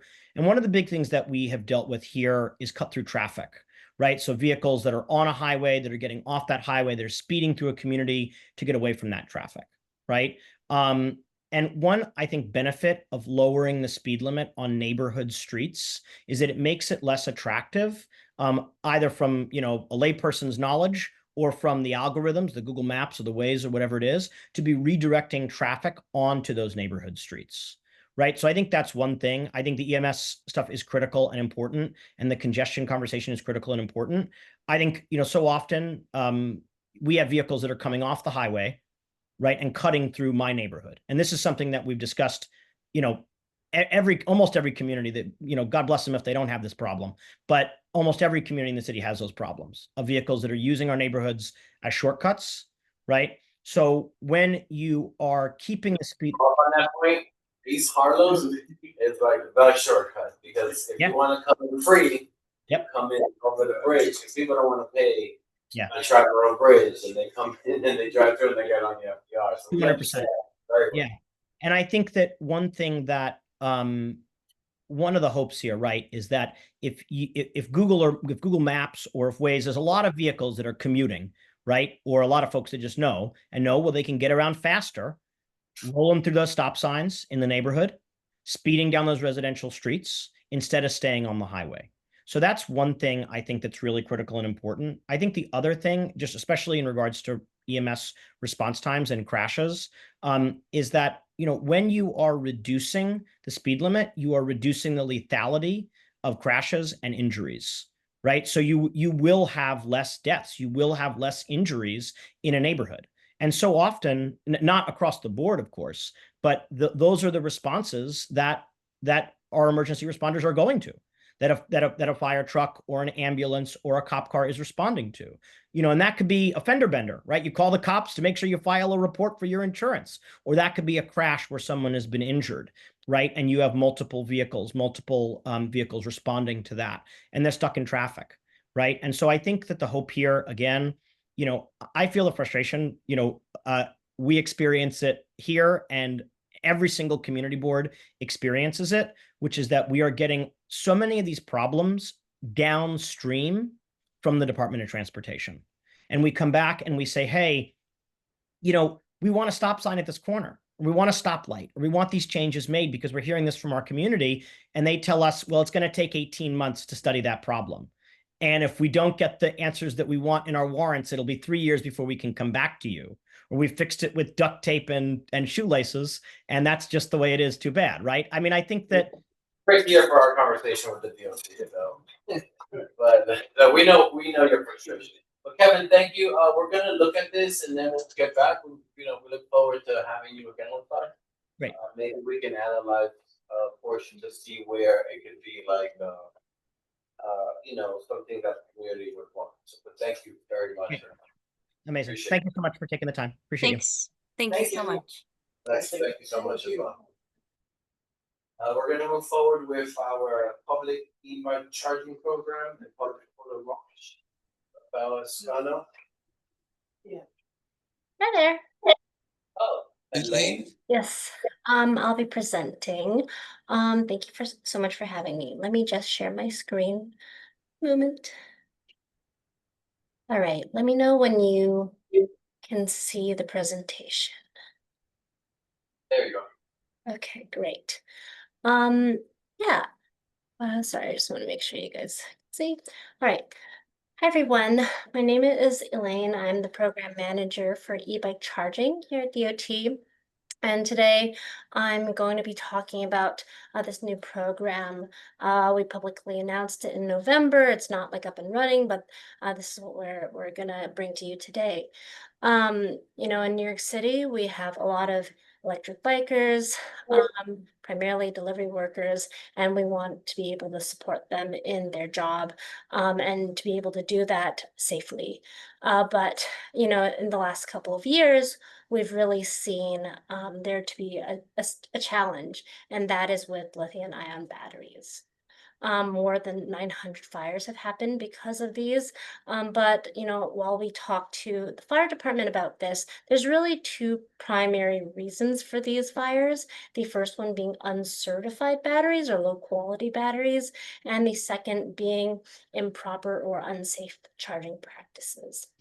So while we know this is a challenge, we want to be able to bring New Yorkers this form of transportation to support them in with this critical infrastructure, and also e-bikes are a great alternative to otherwise heavier mopeds and gas vehicles. So what has DOT done about this so far? In 2024, we conducted this pilot program asking over 100 delivery workers to try out different types of electric battery charging technology. And what kind of came out on top were these things called battery swapping cabinets. And I'll explain a little bit of how it works in a second. But what we heard back from this pilot was that these workers said it was very convenient to use. Many of them said that they completely eliminated their need to charge indoors because they could rely on the service. And I think they also mentioned that they would be willing to pay for this if, of course, it was located in key areas and lowered their battery related expenses. But of course, we didn't just try to talk to them about the technology itself, but just, you know, hear about their work. And one thing we have heard is that many workers carry more than one battery on them, and these are very heavy batteries. You definitely have seen them around. And they typically keep them on this like back rack area of their bike, and usually for lunch to dinner swaps. So, you know, while they have to do that, they're also just concerned and want alternative solutions to this problem, like not having to charge indoors, and of course are just being met with landlords saying, "Hey, no more charging, guys." And what do they do about that, right? So what we're trying to bring to you in this neighborhood is this program. We are funded by $3 million by a grant to put around 25 of these certified battery swapping cabinets around the city. Right now, we're focused in this project area, and that is for a couple different reasons. I think two of the main reasons is this is where most deliveries happen in the city, and also where electric bike usage is the highest. The funding itself is really going to building out electrical infrastructure to bring to be able to charge these cabinets. We are not procuring the technology here, but we'll be putting out an RFP to get a vendor on board. And just to show a little bit of, you know, where we saw that data, this is the from data from the Department of Consumer and Workers Protection, and you can kind of see here that, you know, a lot of deliveries are taking place in these areas, including in your district, of course. And what you see, the white circles here are actually delivery worker suggested locations. When we were doing the pilot, we of course asked them, you know, where do you want to see these, and collected that information so that we can use it for choosing sites. And we of course understand that, you know, one program is not going to solve e-bike safety, right? DOT is focused on educating delivery workers. There is now a required delivery worker course that they need to take, both on safe riding practices and fire safety, but of course building out critical infrastructure, you know, bike lanes to keep them safer, and of course at the core of this all, understanding that delivery app companies need to play a role in this, solving this problem, right? Currently, DOT is working actively with City Council to hold these apps accountable. That includes trying to even get data from them, which unfortunately has been difficult. So, what exactly is a battery swapping cabinet? What this is, and you'll see these images, which are from our pilot program. A delivery worker may scan the QR code. Typically, they run off their phones for work, and so they would put a depleted battery in that is provided by the vendor. The selected vendor, and replace it, swap it out for a fully charged battery.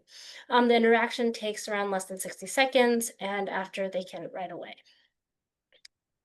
And so, just a little bit more specificity on what these contain. I think really importantly, they are certified to UL standards. This is a nationally recognized fire safety standard that includes fire containment. Let's just say a battery catches on fire inside the cabinet. It will be contained within the cabinet due to the safety features there. Of course, it's going to be like theft proof and waterproof. But I think importantly, there will be like automated features that allow for proactive battery health monitoring. So once you plug a battery in, the system scans it, and if there's something off, we can proactively take those batteries out of circulation and put a good one in. In fact, during our pilot program, there was someone that did try to put in a non-certified battery. It got detected, and that notified the vendor immediately, and of course they notified DOT and FDNY. So lastly, the program itself is designed to be financially self-sustaining, with people paying a membership fee to use this program. And that fee would also help pay for the vendors to keep the site clean and maintained. And so how did we go about trying to identify potential sites? There's a lot to consider here, but just high level, we wanted to keep these near bike lanes or on major streets and the wider sidewalks, and keep them clear from, bus stops or fire hydrants. And very importantly, of course, is just keeping that pedestrian flow in place. So we are guided by what we have, the pedestrian mobility plan we built out, and understand that's a big emphasis for a lot of folks. So just upfront considerations on congregation, there's this interaction is really quick in terms of how to use it, just as I mentioned, but also what we saw during our pilot program, which is that Cooper Square was our most popular location, and while it's our most popular location, folks would actually not congregate there. They'd rather go somewhere that's shadier or has benches, things like that. On clear path, I've already mentioned this, but keeping sidewalks clear is really important to us. And on fire safety, we've been talking to FDNY. We will continue to talk to FDNY throughout this entire process. And of course, on appearance, we just want to make sure it, integrates into current streetscape. So you'll see this map has a lot of pins on it, but really we're proposing 2 in your site. We are narrowing these 50 down to 25 locations approximately, and you might see a lot of sites very close to each other. These are really meant to be options for this different areas. And I think one thing to note here is all of these locations that we proposed meet these various clearances that we have to meet, both like DOT and FDNY. So this is an example of how we look at clearances, 10 feet from fire hydrants, 3 feet from every tree, and making sure to maintain that clear path and keep clear of your entrances. So there are 2 sites that we are proposing in your district. This one is on First Ave and East 103rd, and we will come back to this for your guys' opinions and feedback on this, next to a bike lane here. The second one is on First and East 99th Street, also adjacent a bike lane, with a pretty wide sidewalk. So in terms of timeline, right now we are conducting this public engagement, going out to the CBs.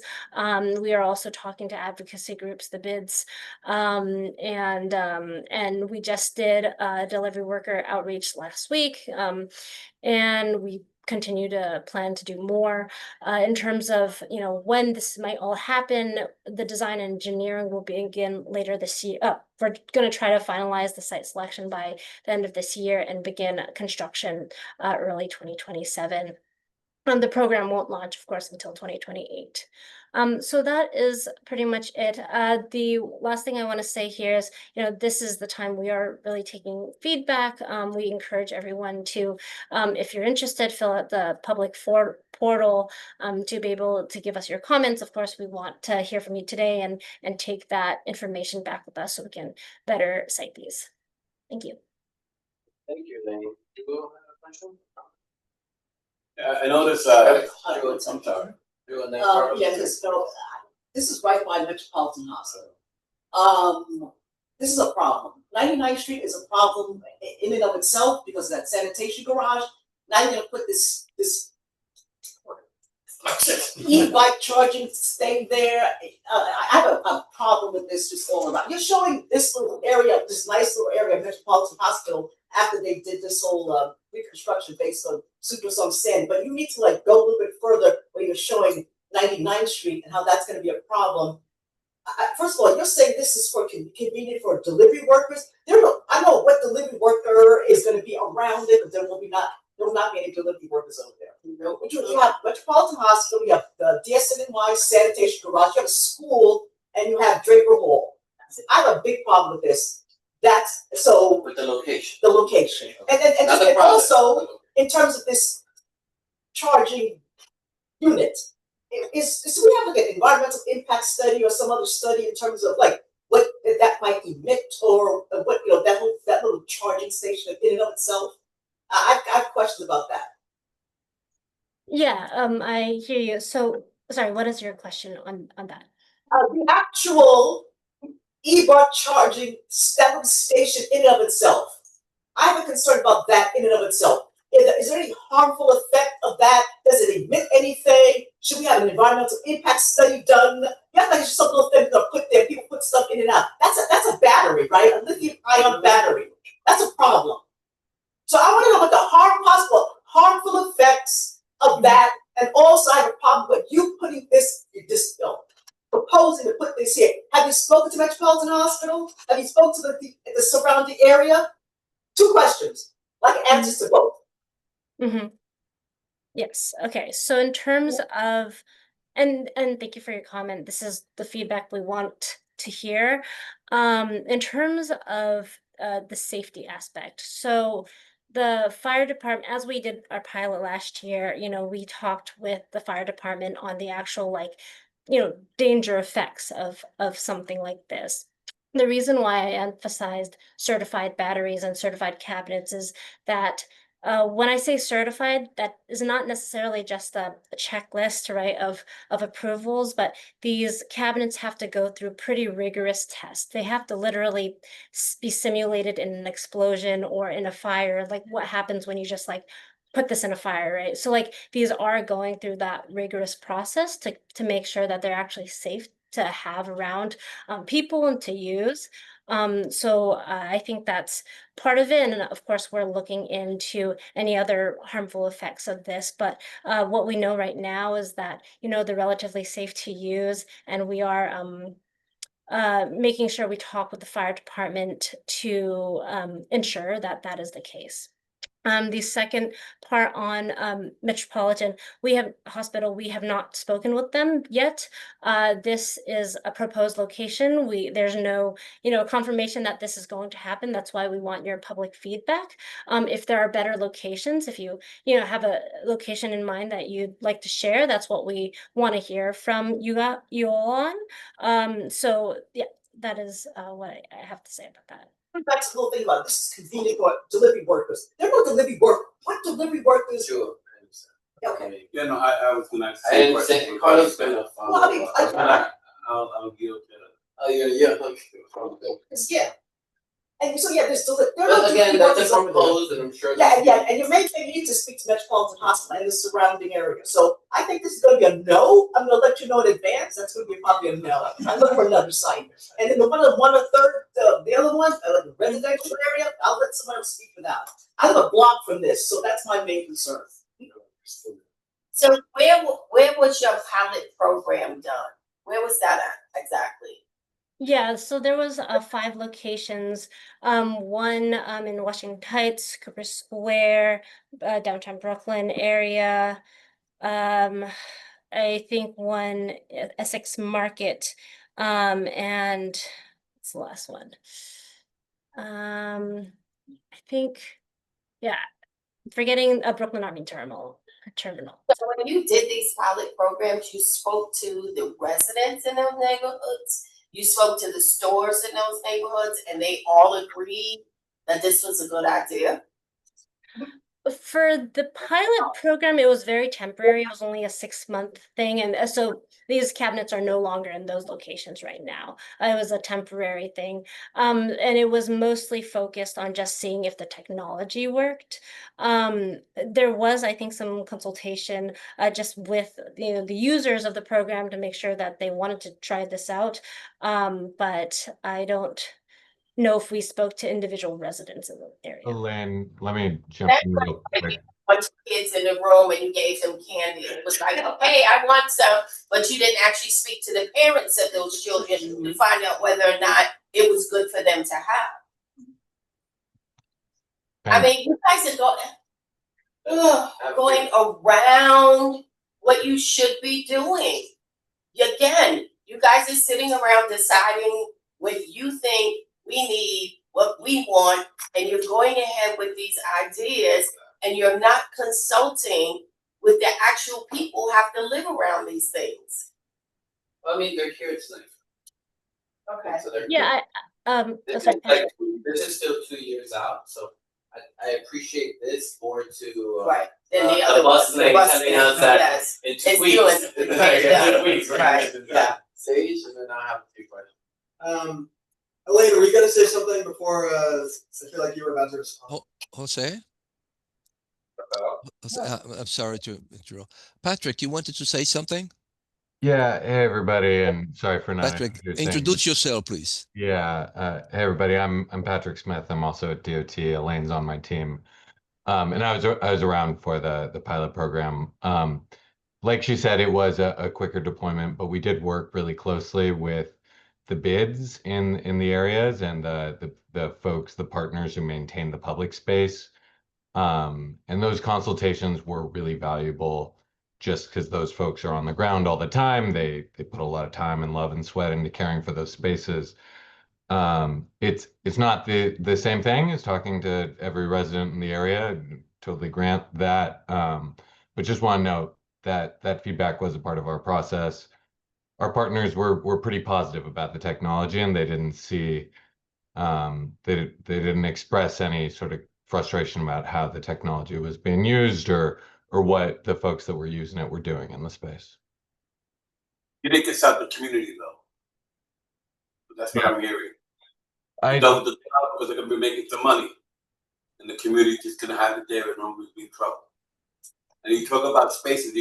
We have a lot of parks in the community, and then look at that area would be very, very nice because they're away from homes and houses and brownstones. James, want to have a question or comment? Yeah, I just want to say I think this is a good idea. There has been a problem of these fires starting in buildings because people have these batteries in them. My concern is just that regulating the e-bike thing might not work with the kind of people who use those specifically, just because you have a lot of people who English is not their first language and there's like a lot of bureaucracy, and if you're having to pay like a monthly subscription fee, people might just decide that like it's not worth it to them. So that's my skepticism, but I do appreciate you guys trying to solve this problem, which is based on making it safer for everybody. I have a few questions. Are the batteries universal? Yeah, okay, I so don't have any, so I'm curious. So like, are they all of one type, or are they different? right, so for the battery type, They are not universal. However, a lot of delivery workers tend to use very similar e-bikes.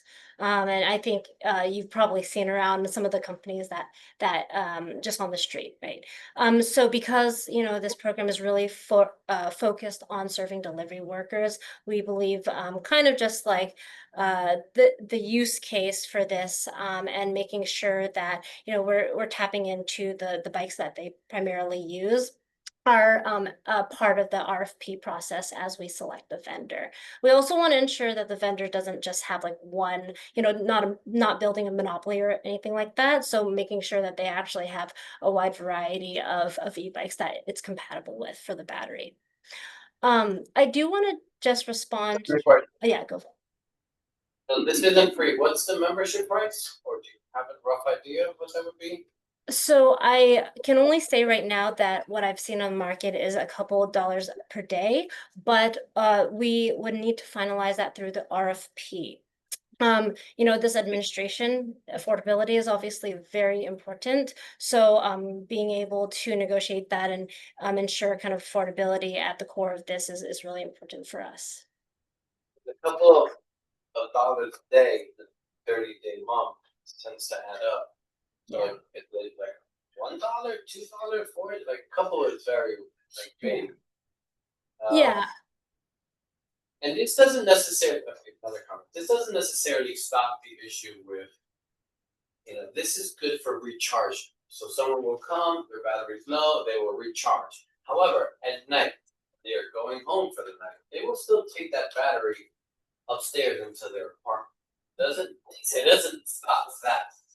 Because at the end of the day, what you're doing is you're swapping, but you're still keeping. I'm not sure because on 116, like on 2nd, 3rd, I don't have any bike, but they're everywhere, so I see them everywhere. And I think the heaviest part is that battery. I mean, I do agree with Sage that this is a kind of like the direction of mobility where it's going and something that we need to address. We can't just kind of like ignore it. I like the fact that you're doing insulated batteries, that your equipment is all of a certain standard, because that is a high standard for this kind of equipment. But it doesn't necessarily like solve that part of the fire in the apartment. That's a separate issue. Price will be an issue. Obviously, your location is an issue. Yeah. But I'm sure that those things could be worked out. But pricing will be very important because, again, the individuals that are using this, if it's too expensive, they just won't use it. And then we have like a nice ornament on our sidewalks that no one really uses. Right. I will just maybe mention here that some of the vendors on the market right now are already kind of getting delivery worker demand from this. Right now, there's no public kind of version of this, but there's a couple vendors who basically rent out private lots and like put their stations there. So we do know that this is happening already and delivery workers are paying for this.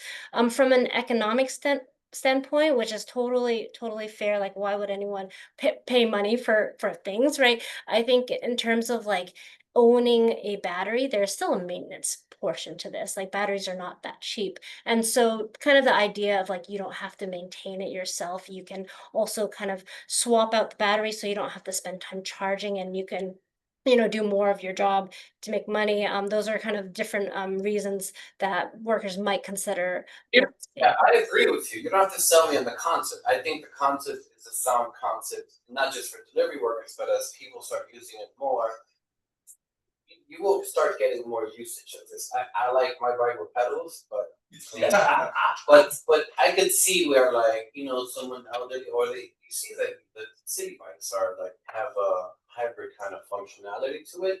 You should know that our committee, our position on e-bikes in general, we're not against them, but we do think that the city and the state should do a better job at regulating them.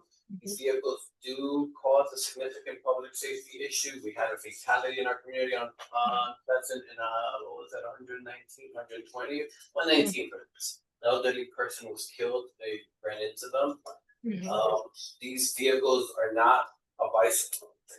Should be categorized different. They should be have a simple registration, a simple insurance, because if it's your vehicle or it hits an individual, there's no liability. They just look at your phone, you know, and they, you know, I had an unfortunate situation with one of them that like bumped into me, and luckily I caught myself before I did something that got me arrested. But, you know, it is. I would hope that the DOT is considering this as this kind of transportation continues to grow.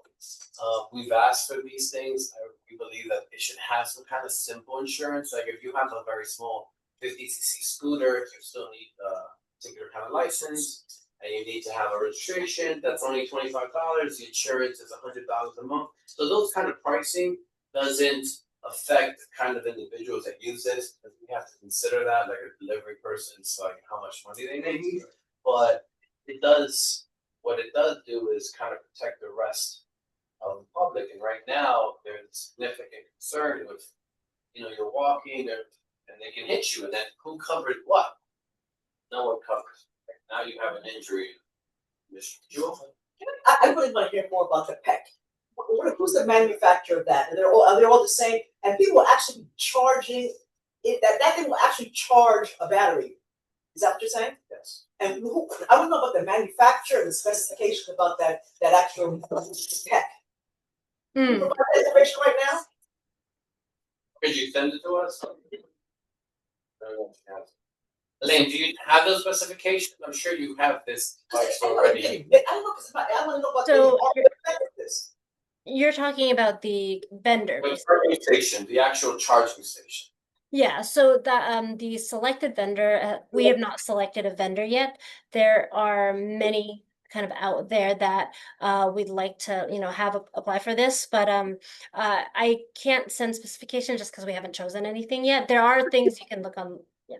Could you send us like the top 5 vendors that you're looking at so that we could kind of do some research in the meantime on our own? That would be helpful. If you have Khalid's information and myself, we can share that with the committee. So that way it's not necessarily holding you to anything, but we're able to look at it in a more comprehensive fashion. Yeah, a couple of the vendors were in our pilot program, and so I will also I can send you also our kind of summary of what happened during the pilot program that also includes some of the vendors that are on the market right now. That would be great. Thank you. I think we're all good. Elaine, we appreciate you. Thank you for this presentation. And again, like, you know, it is something that we'll consider and look into. Thank you. Thank you so much for your time. I really appreciate it.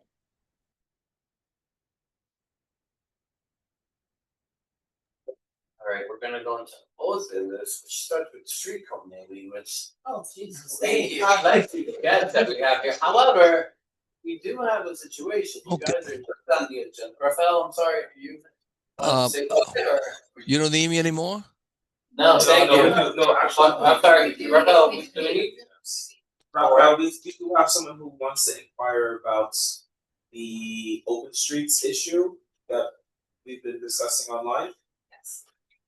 100 Madison. No, I came here tonight. Raphael is very familiar with the situation. Could you post some of the pictures that I gave to you, please? There is I live at 100th Street and Lexington Avenue, and I've been writing for 3 years to Raphael, as well as the community board. There is a restaurant on the corner, and Gas there's station around there? Excuse me? Gas station? No, 100th Street. That's 102. So 100th Street in Lexington, and there is. Please continue. Okay, so there's one restaurant. There's one owner for a restaurant. That's the restaurant, and there's a bar next to it. Okay, and Raphael, could you also bring up the picture? Yeah. Okay. So here's some of the pictures. This is what happened to our street on May the 31st. Okay, the woman who owns this owns these 2 businesses. The business is pretty bad, so she's found a way of hustling the DOT, and I can kind of understand how she did this. That's her bar over there. So what she does is she does an email blast. This was to Greenwich, Connecticut. These people are all from Greenwich, Connecticut. They don't live on our street. And they came at 9 o'clock in the morning, and they set up their music and started blasting us out. Now, what disturbed me the most is I've been letting Raphael know about this for 3 years. They're drinking beer, and every year they do this. That's why she has a window at her bar, so you can just come over and they will give you your liquor. Just once a year, or? Well, no, this is open street she's been doing for the last 3 years, and she's gotten her permits, I'm sorry to say. Apparently, Diane Collier applies for the permits because she's a not-for-profit.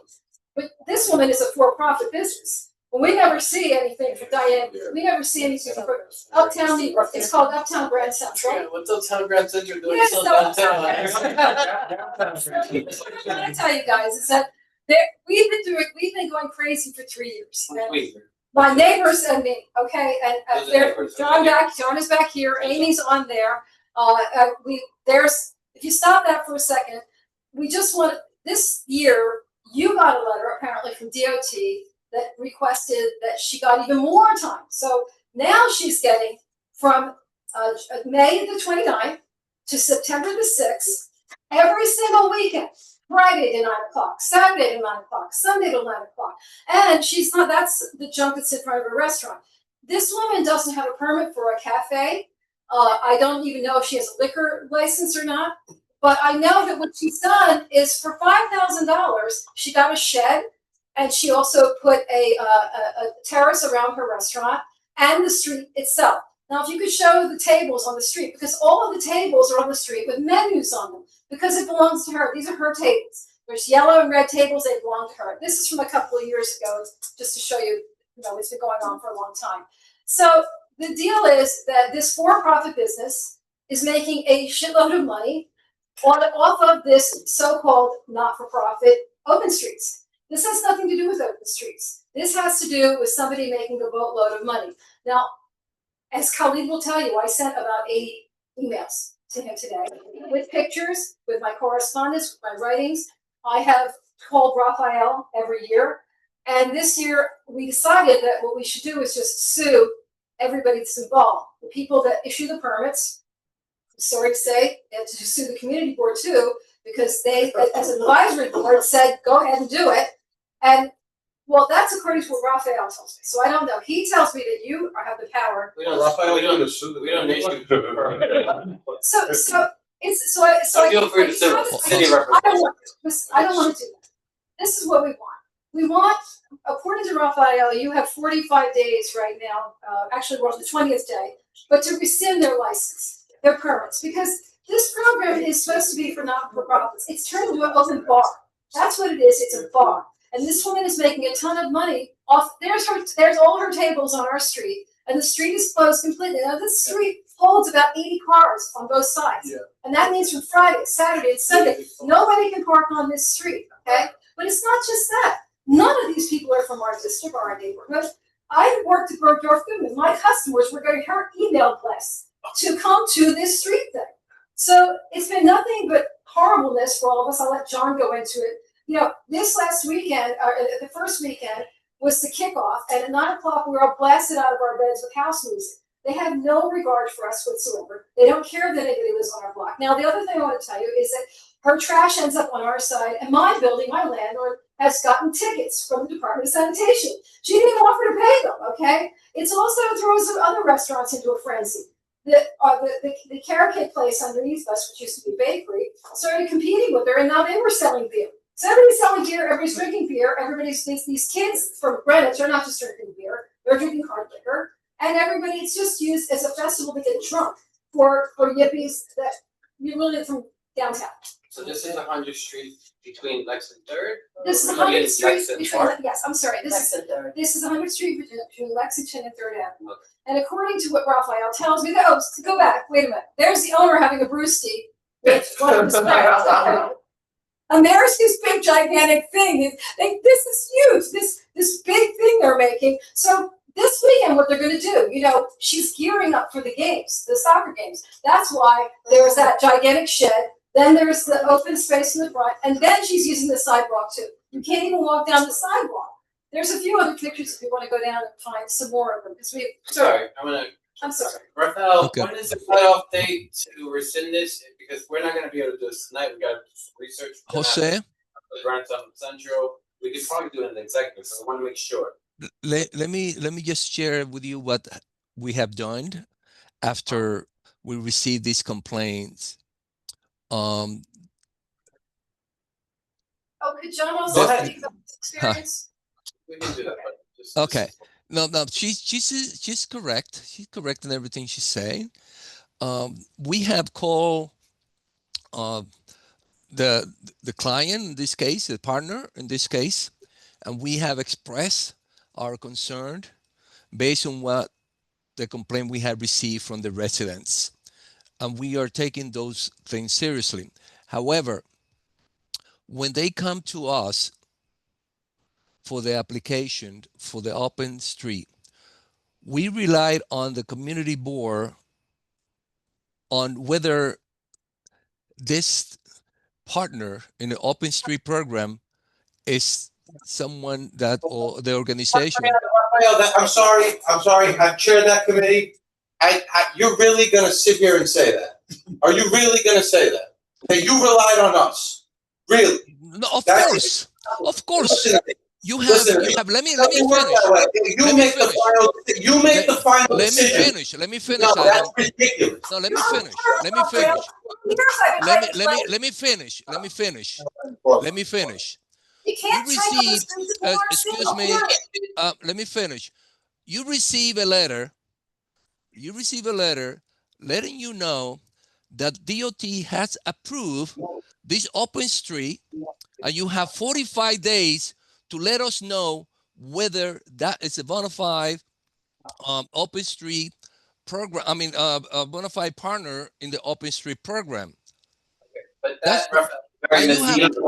And Jose, that's very misleading because you made it sound like we approved it. This is again like we have on our phone tonight. We didn't approve it then. What you do is you send us a letter and we're supposed to give remarks on it. And it's a very distinct difference than us giving you a letter of approval. Have we given you a letter of approval for this particular event? We have no comments. Are you asking us? If you had given us they have not come. Jose, you have had situation whereby partner in this open street program will come to your meeting and you will give the good a good grade for us to approve it. It's the same thing. If we approve it without any previous input from you, then we'll send you this letter telling you. I understand, but we're not time for like these. So we'll come to the very important question. It's a quick question, because when we do say, when it comes to us, we talk based on integrity of the program that's in front of us. And so if we do not know that the community is complaining and that the community does not approve of it, we go based off of that. And so I think that it's very unfair to say that the community board has the right to say this, that, or the other if you do not know that the community has complaints. It's worse than that. It's for the last 3 years, and I've also written you letters, and I've also called your office. Okay, so I did put every letter I wrote, I gave to Khalil tonight, all of them. He said, "No, I got your 8 emails." Well, he did, because everything I did in writing. Okay, so I did. Let me make a suggestion. Jose, let me make it. Okay, I just think with the whole thing should be stopped because there's no allowance of drinking on the streets of New York City. Period. I'm the chair of the community board. We're going to look into it. I want to say something, Raphael. I've been told we did not make a comment on this. So approval, not approval. You just sat here and said that we told the DOT that we approved this. I was told. No, you're wrong. You're wrong. I didn't say that. You said you relied on what we said, and we made no comments. No. I didn't say that. I said I relied on the present time. I relied on the present time on your input. If someone apply for the open street program, and there is no input. I understand. Let's not blame it. We're grown ups. Let's not blame the blame game. Can I speak? I know. Please. Because I need to move along. We hear that the residents have an issue. So let's just deal with this where we're at, not the history of it. The residents have an issue. There's a valid issue. Until when does the community board have to give our comments? Because this is the first that I've heard of it.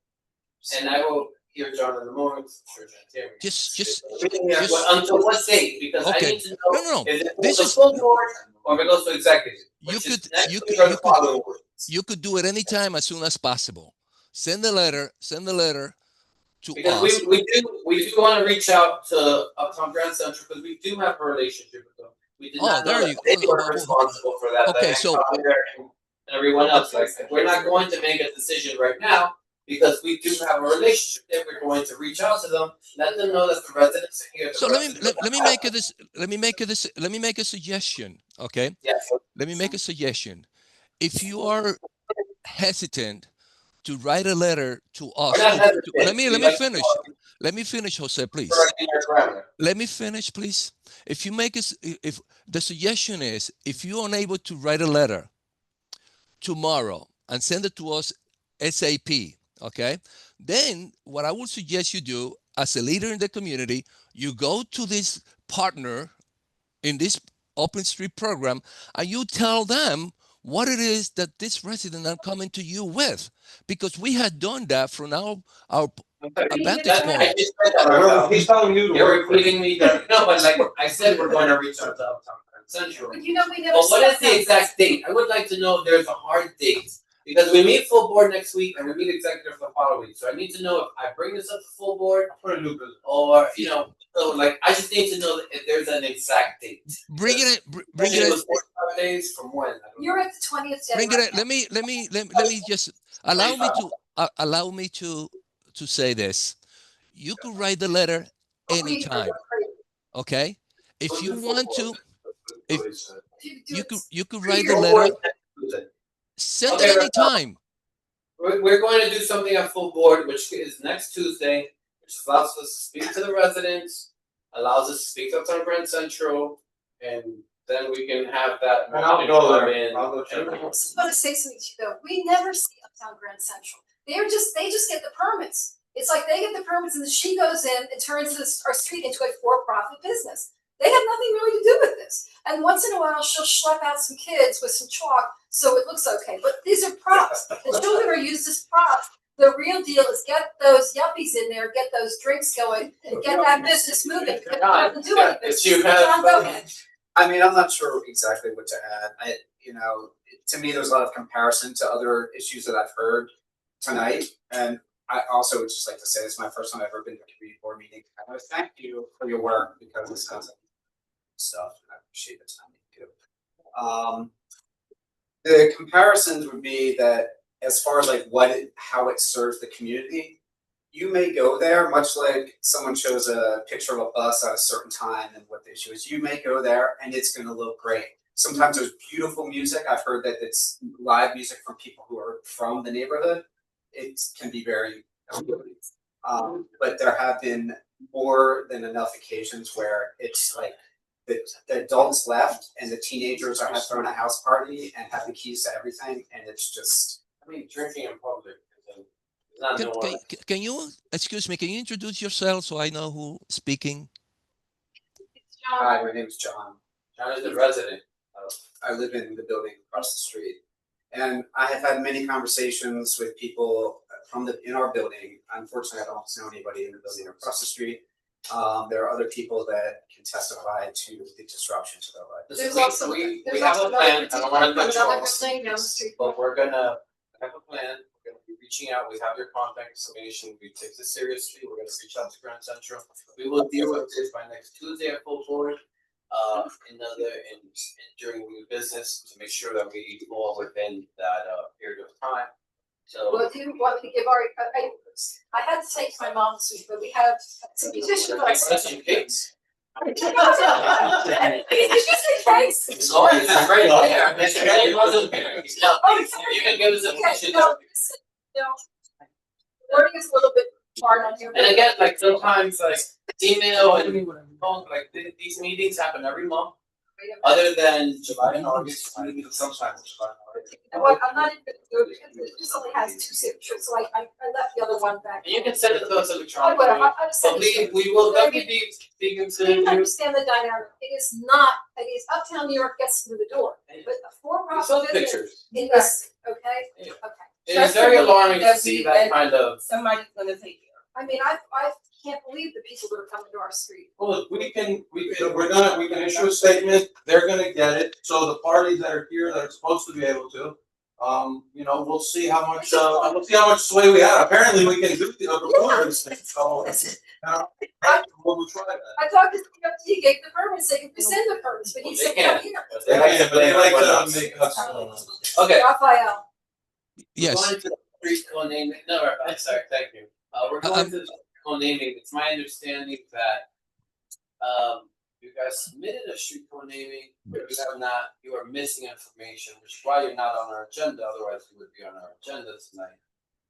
There is some information that wasn't submitted yet, and I believe we're missing some signatures. This is regarding, Dr. Kinsel. Okay, so. If we had that information, you would have been on our agenda and we could have moved forward with it. This is a what procedure we do. Elder Lambert, correct? Yes. Okay, so the last information that we have. Okay, so we've been in conversations with Elder Lambert and Sabrina Ellis from the councilman's office, I believe. So what we're missing regarding a complete application are at least 5 additional letters of support for the proposed street avenue name change. And that can be from tenant groups, businesses, religious organizations, institutions. And we need approximately 20 more signatures of residents living in the immediate area of the proposed street location. And the important is the immediate, like, not like, where is the street co-naming that you're interested in? Each one of them. 100. So it should be within like a block or very, very center location there. So everything we have so far, it's in our drive, but yes, so we received, your introductory email, a letter already, we received a number of letters of support from, institutions and notable organizations or individuals. And yes, we received a lot of signatures, but a lot of them are from residents that are not in this area. So I did discuss with Elder and Sabrina Ellis that, some of these are, say for example, in the Bronx, Brooklyn. It's important that it's not in this right area. in where you want.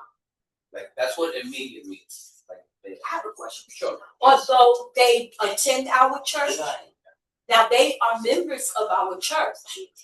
So I understand, but what we're talking about is a procedural situation. Unlike city council, so you have to understand, this is an advisory board, at the end, this gets sent to city council then approves. Like our council person has the ability to approve this, like it's her, but we have to follow a certain procedure that is requested us from the city, and if we don't send it to them, they'll just send it back. In the sense of like, it doesn't make a difference if we don't have it. They check these particular things. So what you need to do is, if you wanted 111 and Lex, those like signatures have to be from the residents right there, and it doesn't take very long. You just like, hey, do you live here? Like, hey, we want to name this. Our church is here. This is the great home, and like everyone will be like, yeah, sure, no, oh, like it's not. It's not that you want to do on the east side or the west side. We're gonna do it all on the west side. Yeah, like it's not like 400. I'm not. It's not like our limits are separate. It's Jose, go. So you're good, Rafa. Let's you and we look you. Take care. Bye. Thank you. And then you need 5 letters from tenant association and the council. Here, sorry guys, look, so our policies and procedures are on our website, and this is explained in writing, so what was already submitted, a letter addressed to the chair, submitted a detailed biography already, we received at least 80 signatures from, going through the petition forms that you submitted, at least 80 signatures meet the criteria, but per, per the committee's guidelines, you must obtain a minimum of 100 So you're signatures. moving 20. Right. Just 20 So you need just 20 signatures, But and you need, right there. and you need 5 other letters. Hold on. Let the lead. Listen to Khalid. Sorry. You need this information. Yes, so we only just need 20 signatures from individuals living in the area, residents, and 5 additional letters of support from tenant groups, businesses, religious organizations, institutions, community-based organizations, they submitted some from the electeds already. What do they have from the? So right now they have, In addition to what I've already. yes, this is, I, Five more. How much is 5? I think. 5 more letters of support, and that can be from notable individuals, organizations, businesses, tenant associations, merchant associate bids, anything of that nature. I've already received, yes, like I said, you've submitted a letter from the senator, Senator Claire's office, we have that already, and Assembly Member Gibbs' office, so we have. You can go to the council person, that's, you see one right there, her office right here on 116 and Park. Now, I'll see if I can say. So you need 5 letters and you need 20 signatures. The 20 signatures don't have to be from that immediate. And again, like I just want to explain, like it's not that we give you a hard time, but if we don't meet these criteria, it'll just get sent back, and we'll be telling you this. In the 5 letters, most of us have to be for the immediate area. No, only the signatures have to be from the immediate areas. The letters have to be from notable organizations, elected, and yes, language there could be another church, right? Like if you have another church in the immediate area, you know that it's support you, and they know. I'm guessing who are we? Reverend? Yes, Bishop. The Bishop is some page singers. The young one. Oh yeah. So Bishop Page is the senior pastor. He's a senior pastor of the Greater Highway Deliverance Ministry. So he's a lot. He's a lot, but the name is for his wife who has transitioned. Oh, the late. Because that is also a rule. Yes, we have that conversation. They will only do a straight rename. It's for Dr. Hazel. Got it. So what? We've been in the community over 50 years. Understood. So a lot of this is really procedural, and then once that's set, then we can put you on the agenda and we can start to kind of like have a more thorough discussion. But before that, it's just like, that's why you have him. So 20 signatures and 5 more letters from notable organizations, electeds, or. Well, I did So that's why they're only asking you for 5. Yeah, you submitted items digitally and in person, and I just went through all of them, and I realized, so you get a number of duplicates. So the duplicates I can't accept, I already submitted them, and then after reviewing it, I said, you need 5 additional letters and about 20 more signatures, and you consider that a complete application for. Okay. My question is, if we got that in tomorrow, that would be good. We have to start this year. So if well, here. Basically, for us, right, we need to be able to submit to the corresponding council member all the required documents and our recommendation by January 20th for their spring review. So it's already passed. Or by August 20th for their fall review. So if you submit your information now, maybe perhaps, sorry? Oh no, everybody was talking. So if you submit your information as soon as you can, I'll just note that for Jose and our board chair, if they want to consider it for forthcoming executive committee meeting or the forthcoming full board meeting, but it has to be like immediately. So you're aware? City council only does this twice a year. It's not us. I understand. But the city council, they only do this particular street naming and renaming twice a year. So the sooner you do, it's August. By August the 20th is the. Yes. Yes.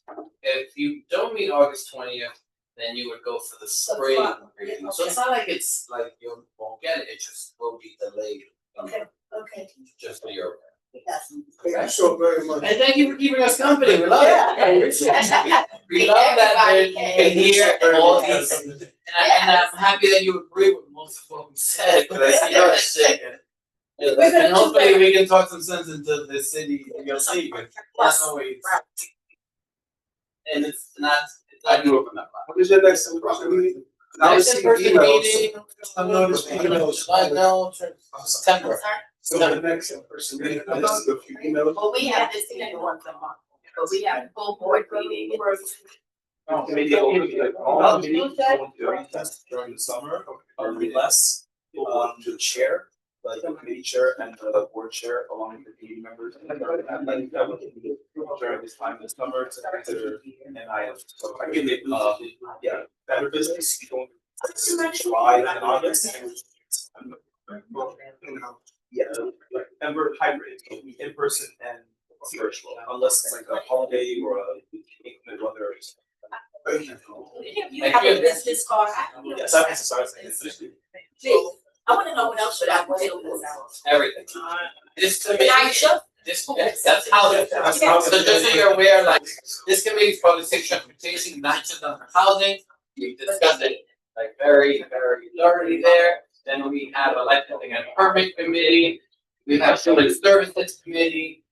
Basically, we have a committee for any topic that reacts to the committee.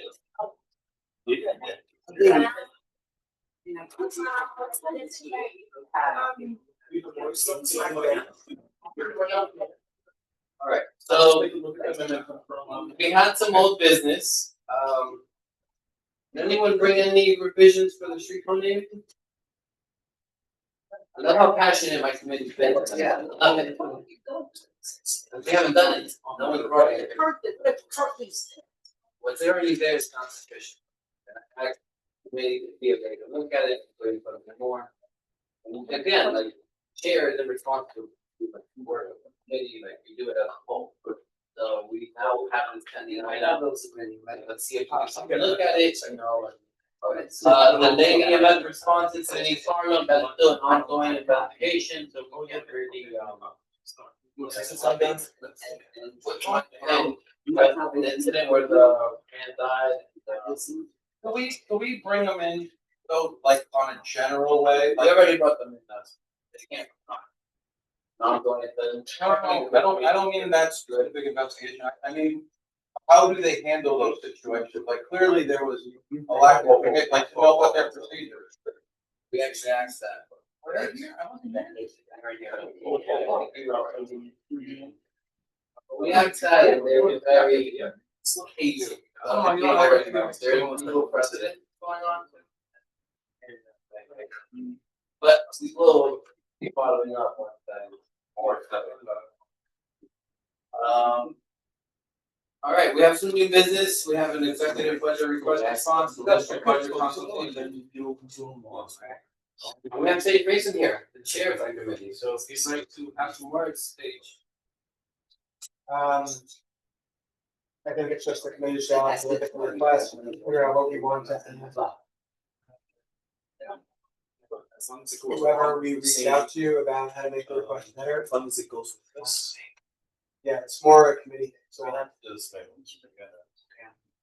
As long as we use it. Okay, I still have. Okay, we gotta change that, like say there. It's. It's under new. Okay.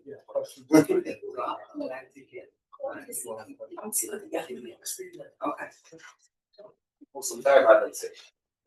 Yeah, we're just looking to come up with questions that we want to ask, the agencies that we submit requests to. So that we've got new answers on how to make our requests more effective. Very district. Look at the. We're going to make. Good night. Have a good day. Thank you for the company.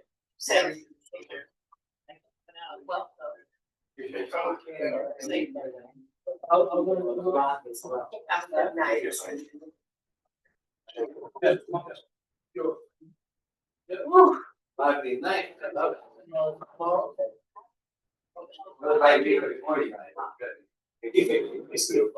the correct answer. Bring it up. What are you on you? No, I told you You're the chair of the committee. I know, But we need it, huh? researching, so. So Jose is supposed to help us figure out what questions we want to ask the Department of Transportation, NYPD, the FDN line, based off of the request that we submitted as a committee. These are the responses that we've gotten. Every other committee has looked at these. Were we supposed to accept or reject those? We are supposed to talk about them and maybe accept or reject them before we submit in October.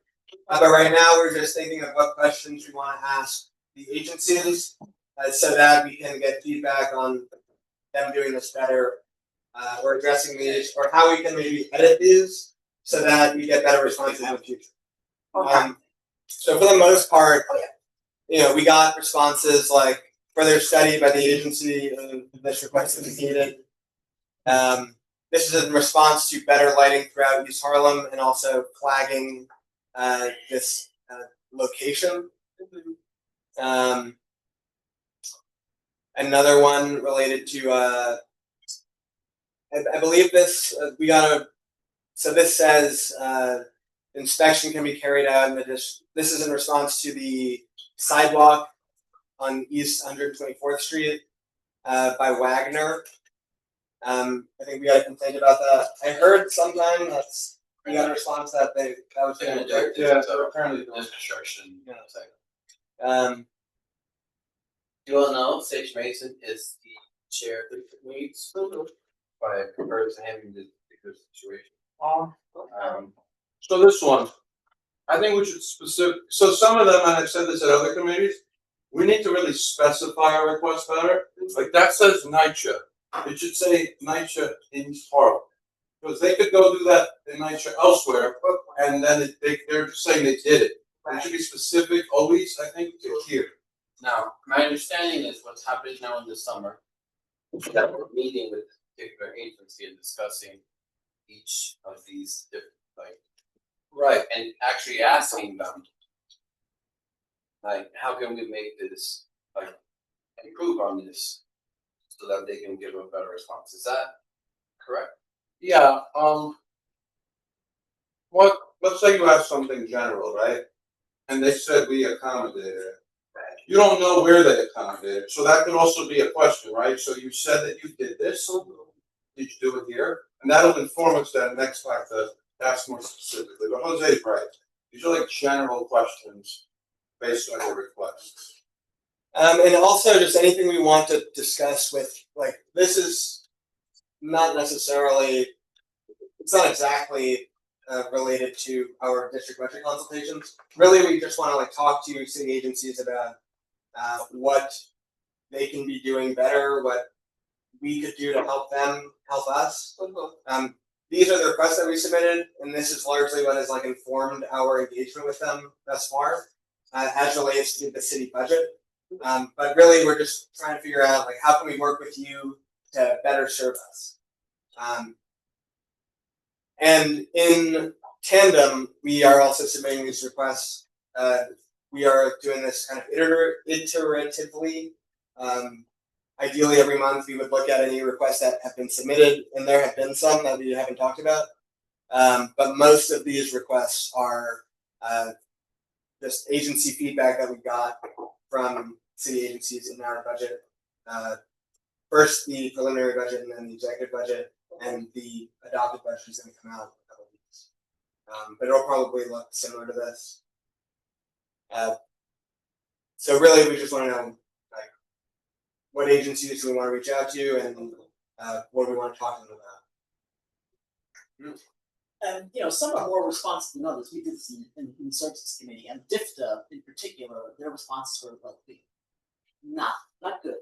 But so like we're gonna focus on those agencies where the responses have been like, you know, and there has been specificity, there's been the information in terms of the request, and to get a response like more information or is needed or whatever, that didn't fly. So I think that's a good point, right? So as Sage was saying, when they say more information is needed, we should be like, okay, what information do you need and where are you gonna get that information? Like, are they asking us for that information? Right? These are the types of questions I think.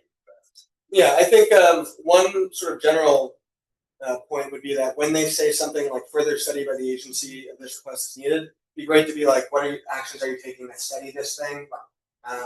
Has there been a study? Like, are you planning on doing one?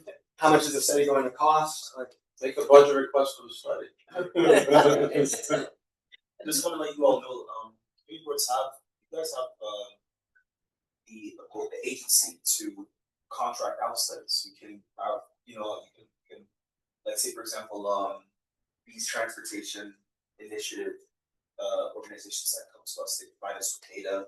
And you guys can partner up with these organizations to say, hey, can you work with us to help us conduct a study because we're trying to push forward a particular initiative, and any data like the crash count data, for example, that we receive every now and then, or who did we just see? The Families Law Initiative, Safe Families for Safe Streets. If they could compile something of a report that might help build the case for any request, you guys can definitely do that, sure. Just let me know. It's very interesting. And what did you also say, like the Silvermans and the other, like? Yes, you can go to, yeah, you can reach out to, if Silverman has like social work, Different Community Services, the one that have a study regarding any issue, you could speak to students, any students or CUNY graduate fellows that are working at something and they would help you craft, right, your response or if you want anything with Hunter, we met with the president, we already got a social media intern, we're putting an ad out, they're gonna see who wants it, get another camera and everything. So if you have a specific thing you want from them, we'll loop you in and we'll put it there. They seem very, I can't make promises on their behalf, but they seem very eager. Yes. I think that's a great thing, so when they see a study, that's a very easy way to go, all right, absolutely. yeah, you had some students and faculty from the institution, they helped you gather some data and you're able to craft a request or an issue and say that, hey, this needs funding. Do that, sure. Sage, did you also give them a date in terms of when you would need questions by? Ideally by tomorrow, but I'm just gonna come up with questions. Okay. With that said, he's got to do that by tomorrow, but these consultations don't happen till, I don't know, July, or maybe later, probably July. So you can set, these questions are to get them to come, can't get them to come with them. But in the interim, think of more questions they can be added. He's gonna have to ask some with or without you guys to get them. So that's why, so if you have them, send them now, but you could send more down the road, but sooner than later, because then we don't want to make them feel like, they have no time to prepare. So you add the questions on here? I'm just keeping track. I get a bunch every time on these requests that I uploaded. The streaming is at CB11M.org. When I click message submitter, it goes to email. So that's kind of how I'm taking notes right now, but we don't have like a formal process for that. So this is on our website, so everyone. This isn't on our website. It's on the Google Drive, but Do they have access to it? I linked it on the in the yeah. I linked it in That you said, yeah, so that's how I got it. yeah, but you can't get it from CB1 website. But yeah, it's everybody here has access to that. This request is conducting a traffic or parking study for the feasibility of establishing a residential parking program in New York. Personally, I think it would be interesting, and this is something that has come up, and the mayor, I think, is looking at it. We got this response that says that it has to be a state legislative action. Yeah, that's not really true. Like, so I think if we want to, we can follow up DOT, but I also know that there are other people, advocating for this, and the mayor has already sort of responded to it. But that response was just like, we're looking. We see how responsive We'll take that as advice. to our requests. We can tell from everything that we have. Apparently we can approve everything. 116th Street, they're implementing the 116th Street dedicated bus line. Oh, right. So I sent you guys the letter already. That you guys should take a look at, and it's in the board member drive. I'll wait till Sadie's finished, so you guys can access it and put that in your comments. And you for the letter. Can I ask a question? Is it possible to get them to send someone? I'm not knocking him. He's coming with what he has, but I just think everything you guys are saying it gets ignored. and he doesn't come with answers, and I don't know. But today you brought. Well, I understand that, but we're not really getting anywhere. Like, is there a way to get, because I've learned that if we push hard enough, we do get them to send somebody else who has more answers and more influence. Because we don't know how much of what we're saying is really, do we know? Well, the commissioner responded to us directly on the. Yeah, I understand that, but it's different when it's not getting this straight to the source. We haven't gotten too much stuff, some positive stuff for us. That's what I mean. Everything's all negative. We should try it a different way, it's not working. I also don't feel like the way he brings information is in an advocacy way. Like, I feel like he might take it and regard it as a complaint, and it's not advocacy. So what is the purpose of him coming to the meetings if he's not going back to advocate for the community that he's coming to? Right, it feels kind of like sometimes it's a debate as opposed to. I don't think he should be an advocate, that's not what I'm saying. Right. What I'm saying is, if you present Conduit? information a certain way, if he's presenting information a certain, hear me out for a second, right? If I come to you and I present it as a complaint, right? And that's, and you are my person, then they are gonna regard it as a complaint and not something that the community is actually in need of. That advocacy, the way you speak, can be advocacy as well. Doesn't mean that you're an advocate for us. Well, Raphael, he's like the intergovernmental. I understand. So when we reach out to him with these issues, he has to bring it back to like the relevant units that actually do on ground work. And they would advise him to say that this is actually feasible, and so we'll do our best to address it. This isn't feasible. I understand how the process works. So I totally get it. But What I'm saying is how I present it I know, but. makes a difference. But That's what I'm he's- saying. He's a handler. Like, we have to understand that. Raphael's the middle. He's a handler. I guess I'm asking more straight to the source. Yeah, That's which is what we do with the letters. Yes. Because that didn't go. Well, Like, he didn't answer that. I'll say this, if you push hard enough, you can do it, right? Look at the Second Avenue Subway Task Force, right? We've said enough is enough with this person, and they send someone who can make more decisions. So it's up to you guys, right? But we could do this song and dance, or we can have somebody come with them. No, I understand, but today he brought the head of every unit. He didn't come by himself. He didn't actually present anything. Yeah, right, it's the actual, he brought the head of every unit. Right. And And then the same thing? and then the answer to our letter was not him, it was directly from the commissioner of So construction. he wants to have a meeting or conversation. Yeah, but he brought the head of each unit. For everything that they presented for 116th Street, like the head of the unit and the people designing the unit, like Raphael represented. It's just that what the issue that we're having is they're just not listening. I think we would be more open and like commented if they didn't do 24/7.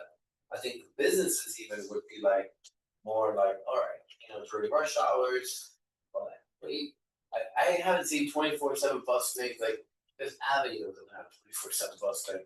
It's like Oh, so they come to tell us they're doing it, or do they come? They came to tell us we're doing it. So that then there's my point. We've been talking about it, and they sent them when it was done. I'm saying send them before it's done. We told them we were against it.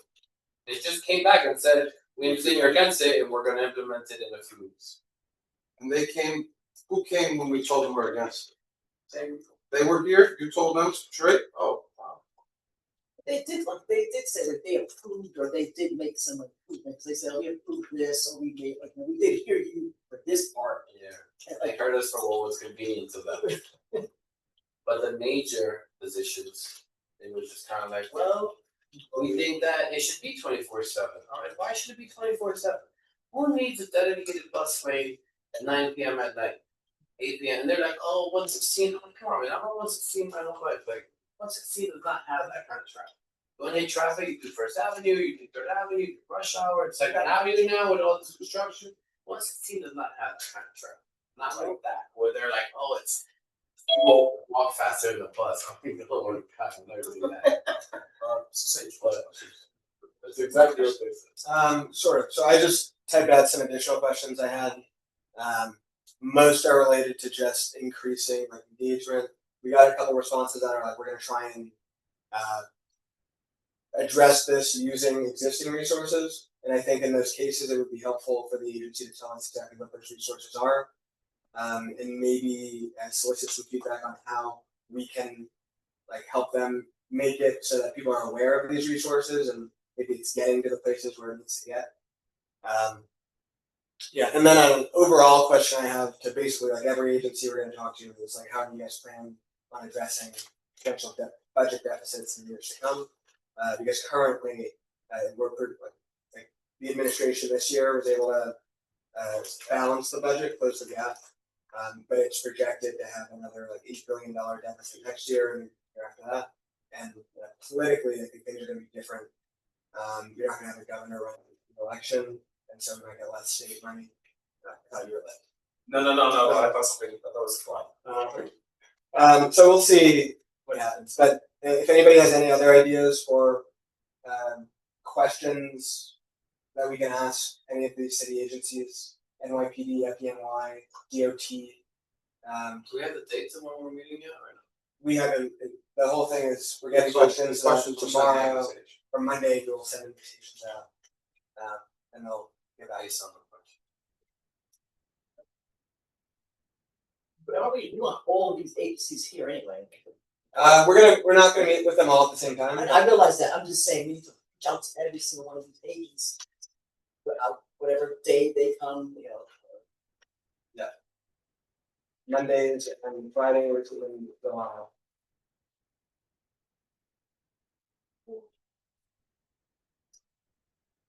That live one? Good. Go ahead. You have the seats. I saw it. I was wondering. He just landed there, so I'm getting ready. Next night. Okay, so just basically want to go back. I did include it in the board member drive. So don't forget, you can always go on your draft letters and resolutions.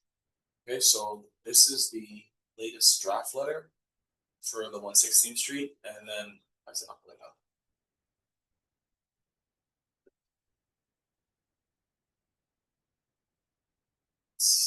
On the I just want to mention on the street co-naming thing. One, I don't think our guidelines are like that far off. That's why I haven't prioritized editing them, and I don't think editing them is going to solve the underlying problem, which is that it's hard to tell people like no. But specifically with the this presentation, that street is already named after the Young Lords, and they have a church which is on the northeast corner. So I think eventually that would become a conflict, even though clearly not necessarily because more than they have 4 corners, and I've seen a couple of them have 2 different names. We're gonna have more than one renaming.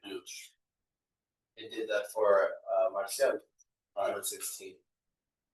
Marcel was a long time advocate. You remember, passed away. They renamed corner, which already had. Or they Let's go. I'm not the only one right now. What I got, I'm on a full block.